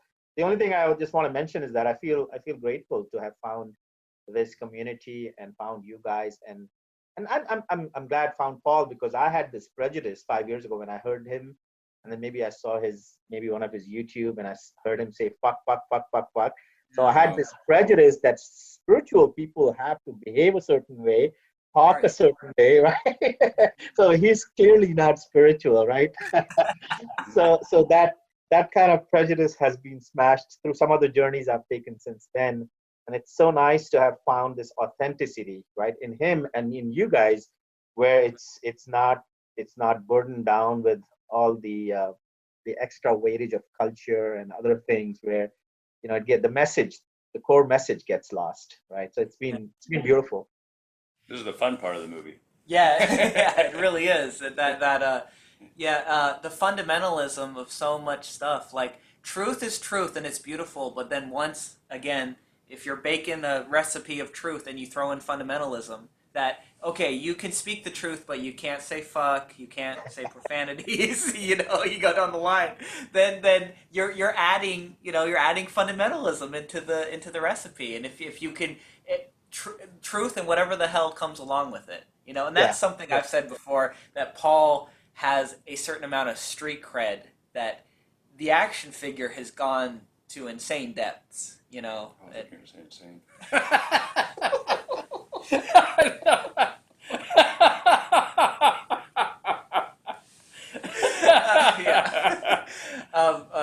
That he tells the story of on the carpet looking for the last remnants of the cocaine, and that he's shot amounts that have killed him. Basically, he's overdosed and he's come back. Like, he's shot incense. He's shot incense. That's the other. That there's a certain amount of street cred that if you're the rich privileged guy who would have the silver spoon, and you've had all these realizations. I'm not going to say any names, but you've had all these realizations, and you're teaching people. The back of your mind's always like, okay, yeah, it's easy for you to say, but like, have you really seen the depths and the suffering and the pain? And something beautiful about Paul, like he's saying, I've been there, and guess what? It has nothing to do with this. This has never been touched. And he'll say it again and again, that you'll ask the question, has any of that damaged what we are? And it's such a beautiful reminder, again, getting back to the screen. No matter what movie played on it, none of it affected the screen. No matter what fireworks and lightning strikes struck in the sky, did any of it ever rip a hole in the sky? That reminder again and again is just that's what satsang is to me. That's what it is to me. Us. Yeah, and you can once you get beyond the body language and the language, and if that doesn't, which I'm sure there are some people who get turned off, right? But once we get beyond that and see the authenticity just shines through, and the message just shines through, because you can see that it's for real and it's not studied. It's not like somebody went through school and studied all these Upanishads and Zen stuff and practiced meditation for 35 years. And there's a lack, at least, it seems so direct with Paul. And it's one of the reasons I love, this uh, Nisargadatta, right? Because when I first started reading him 5 years ago, through a recommendation of, when I, from the Gita, I said, this is cool stuff. This is cool stuff. And then I went on YouTube and I saw him, there's some YouTube footage of him talking, and he's smoking Indian beedis. They're like joints, weed joints. They're not weed, but that's not spiritual. That's not spiritual. In India, most people would not consider that. Oh, if he's a guru, he shouldn't be doing such a bad practice, right? Of smoking. And his guru was smoking a cigar. And from what I understand, his tapes in Marathi that he gave, he used all kinds of foul language, which would scandalize the middle class Indians, right? Yeah. But but once we get over that, then we can see the authenticity of the message, and it's based on their true state rather than a studied state, right? Which can just get us lost. Yeah. There's so many gurus and teachers out there that seem to, like you mentioned, the rich kid, right? The surrender, thank God, we through suffering, I think surrender is easier. If you're rich, if there are no problems in life, right? Why do you need to surrender? Why does surrender happen? And in some ways, I feel compassion, we'll say, for the silver spoon rich kid, because I know I couldn't help but go, well, what if all this falls apart? Like, you're kind of like, could I really live on the streets? You know what I mean? Like, could I really? And it's cool I'm not saying I haven't lived on the streets, but I've lived on people's couches, and I've slept on the floor, and I've slept, with a hoodie on because there was no heater. I didn't grow up very rich at all. And so I know that I survived that. And there's a great certainty in me that I know that's not going to break me. There's a seeing of it's not circumstances and relative stuff. This is beyond all of that. And so that's just what I think is beautiful about Paul. And again, talking about the Buddha at the gas pump, and then maybe how I kind of feel like this podcast offers something a little bit different is that it's all really just nobody special. I'm not saying you're not special. I'm not special. You're even more ordinary than the ordinary. Yeah. And like Mike just said, equally special. Equally not special. Equally not special. Right. Both. Yeah. Hey, can I take a break, just a bathroom break, just for a second? Yeah. Please go for it. Yes. Should we keep going, you and me? Oh yeah. Okay. So let's. Well, I was going to say, and you can watch this or you can listen to it later, right? Yeah. Like giving everything all the meaning that it has. So, like the so-called silver spoon ones can be appreciated, right? Because like we can't judge a relative local space-time experience of all that is as a relative local space-time experience. So, whether it gets a little unease with its silver spoon, like Buddha, right? That's the paradigm for that. Yeah. That it those that also can share that suffering has not damaged the sky, right? End up becoming equal with that the meaninglessness of compared suffering. So you can, and that takes away from those that want to emphasize suffering. Oh, you need to go through suffering, and then that's something that's got to be let go of, just like in AA. It's not the bottom that gets you sober. And yet you enter that way, and you can appreciate those. You don't judge those. Oh, they didn't have enough suffering; they're going to go back out again, or something like that. And realize that comparison is equally suffering. Totally, because even about suffering. You could get on the trip of maybe my bottom wasn't low enough. Maybe I have to go out. And you can go out and create. It might be triggered by you, like thinking they had it better. Yeah, exactly. Yeah. That reminds me of Pete Holmes, my buddy, comes up almost every podcast.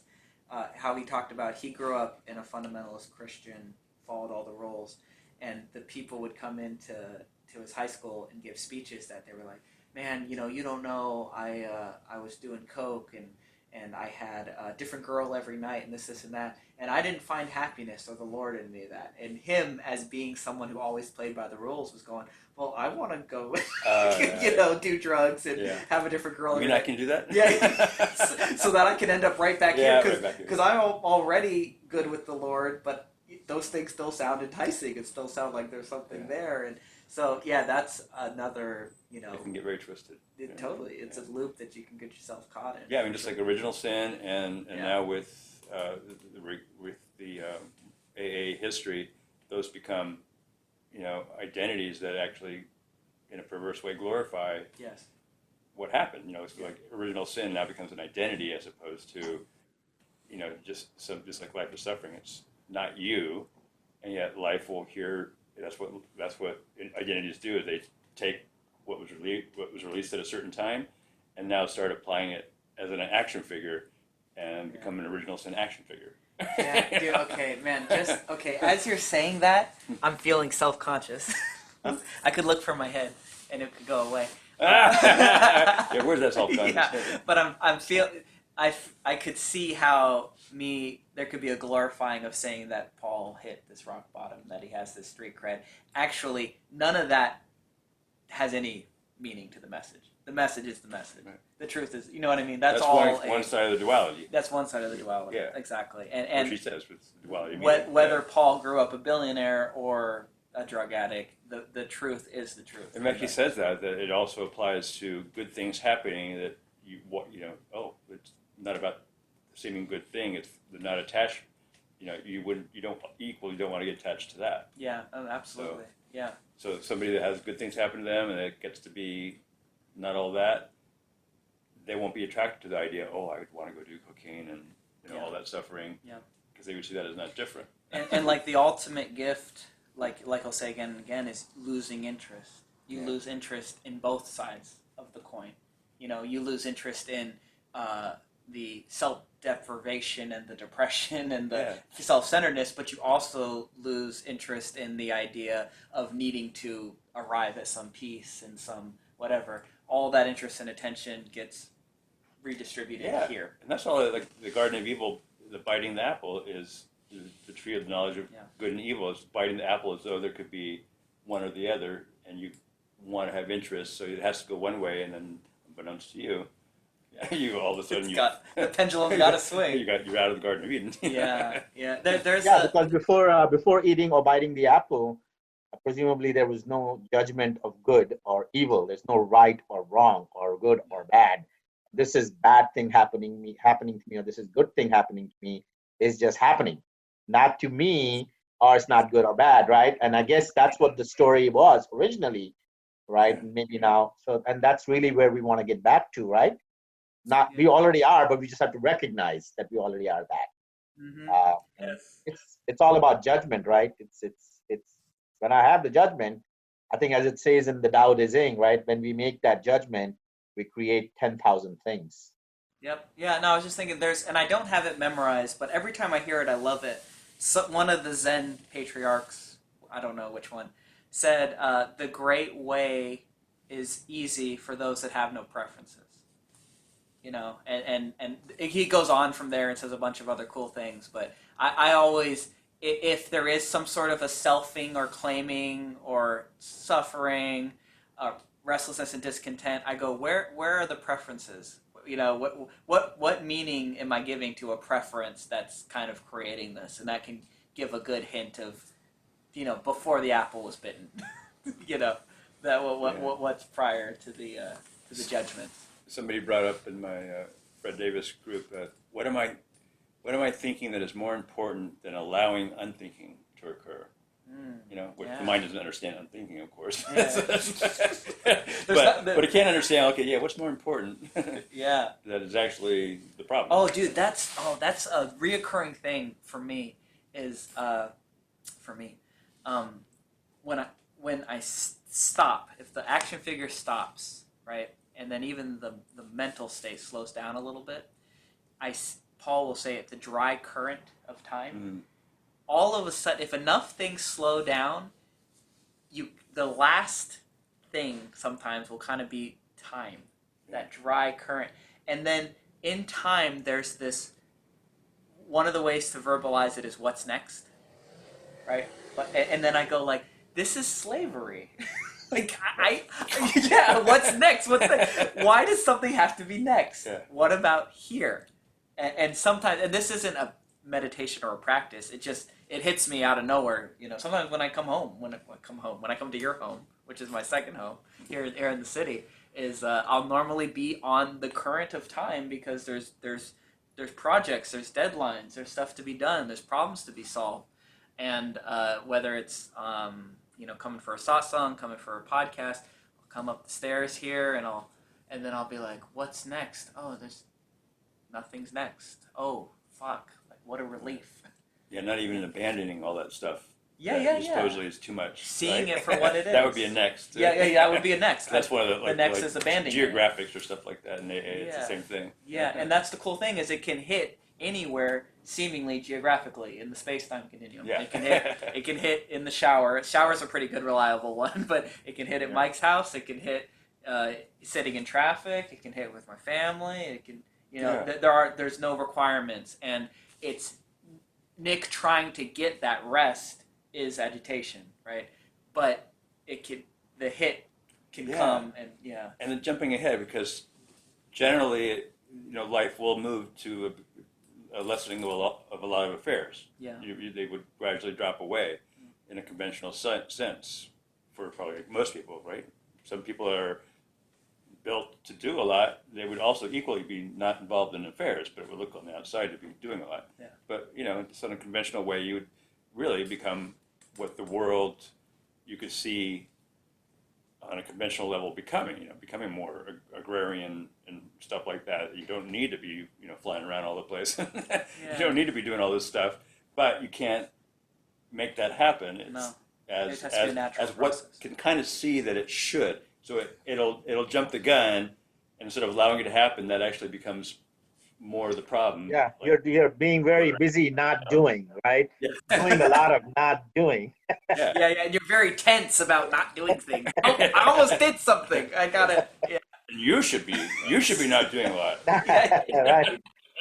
But it's beautiful when it comes naturally, because we have, or the action figures kind of accepted that and has become, right? It sees that and says, okay, so there's nothing really to do until there is something to do, and it's just going to happen on its own, that I don't need to plan it. I don't need to plan what's next. I don't need to plan. I mean, the way this action figures life got all derailed 30, 40 years ago is that it had to plan what's next, and then after next, and after next, and after next. That's plan A. Well, something is going to go wrong in that plan A, so let's have plan B, and let's have plan C, and let's have plan D.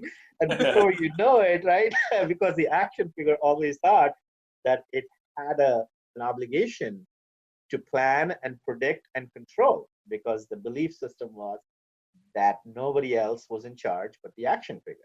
Of course. And so that's such a delusionary and self-inflicting state to live in, right? And this state, not that it's a state, it's our original whatever, is such a free state, because we accept, right? Yeah. Almost like a failure of this action figures, futility of doing anything or controlling anything. Therefore, then once it gives up or surrendered, in this case, a little bit at least, then there's this freedom of, all right, I can relax because I don't have to drive anything. I can just sit on the passenger seat and just enjoy the view, whether it's going through South Bronx or Beverly Hills. Just enjoy it, man. Yeah, and sitting in the passenger seat, like you guys are both hinting towards, a lot of doing can be done, Yeah, but there's no in a way. doer. Yeah, that's available. There could be a whole lot of I had the idea of doing a podcast for 5 years before I finally did it, and then once I did it, it's like there's been less energy in it. Like it's just being done, and then I had sat and made the plan A, B, C, and D in a smaller way, but of what the podcast is supposed to be, and I got to do introductions, and I got to have a website, blah, blah, blah. And then finally it was just like, just let it happen. I really love the idea of the podcast being its own entity, separate from Nick. Let it. it wants to come to life. Let it do its thing. And that's my friends that are writers or whatever. They say the same thing. They're like, God, if I had to write a book, I would never do it because that sounds like too much work. But the books write themselves. I just have to show up and let the book write itself. Let it reveal itself to me. And if anything, I'm the archaeologist that's uncovering it. And what's cool about podcasts is it's a group archaeology. Keith sent me a text after Saturday because I guess you guys stayed on late afterwards and talked for many hours. And he sent a text saying, just got off of the post satsang coffee over Zoom. Such an amazing conversation. And then he said this before, but it landed for me hard. Something like conversation means to uncover or dig up. Oh, turn means to turn. turn. To turn. Yeah, That's turn, it. Turn like, back. Yeah, turn back. So there's a turning of tilling up the ground, and together, one person sitting there hitting the ground isn't going anywhere, but the turning of building off of ideas and thoughts and stuff can uncover new cool things. Yeah, And I love that about conversations. That's why the podcast will never do an interview, because it's sort of like a battle, one back to the other. I like the idea of a conversation. Let's turn this and create. Yeah, we're just being instrument or vessels through which divine whatever flows. Like I think Rumi said, the flute, and this is reed flute, like just made out of the bamboo reed, has holes in it, right? And it says, should the flute take credit for the breath that flows through it, right? And the sunny figure wants to take credit for everything good that's happening and wants to blame itself for everything bad that's happening, seemingly, right? And so I'm that flute that's taking credit for all the breath that's really God's breath or universe's breath that the flute has no responsibility for. It just has to be a vessel or an instrument, and whatever flows, right? And if we can be in that state, it's so much more peaceful and perhaps more productive, right? Because if the flute starts concording, man, it's gonna mess even the good songs up.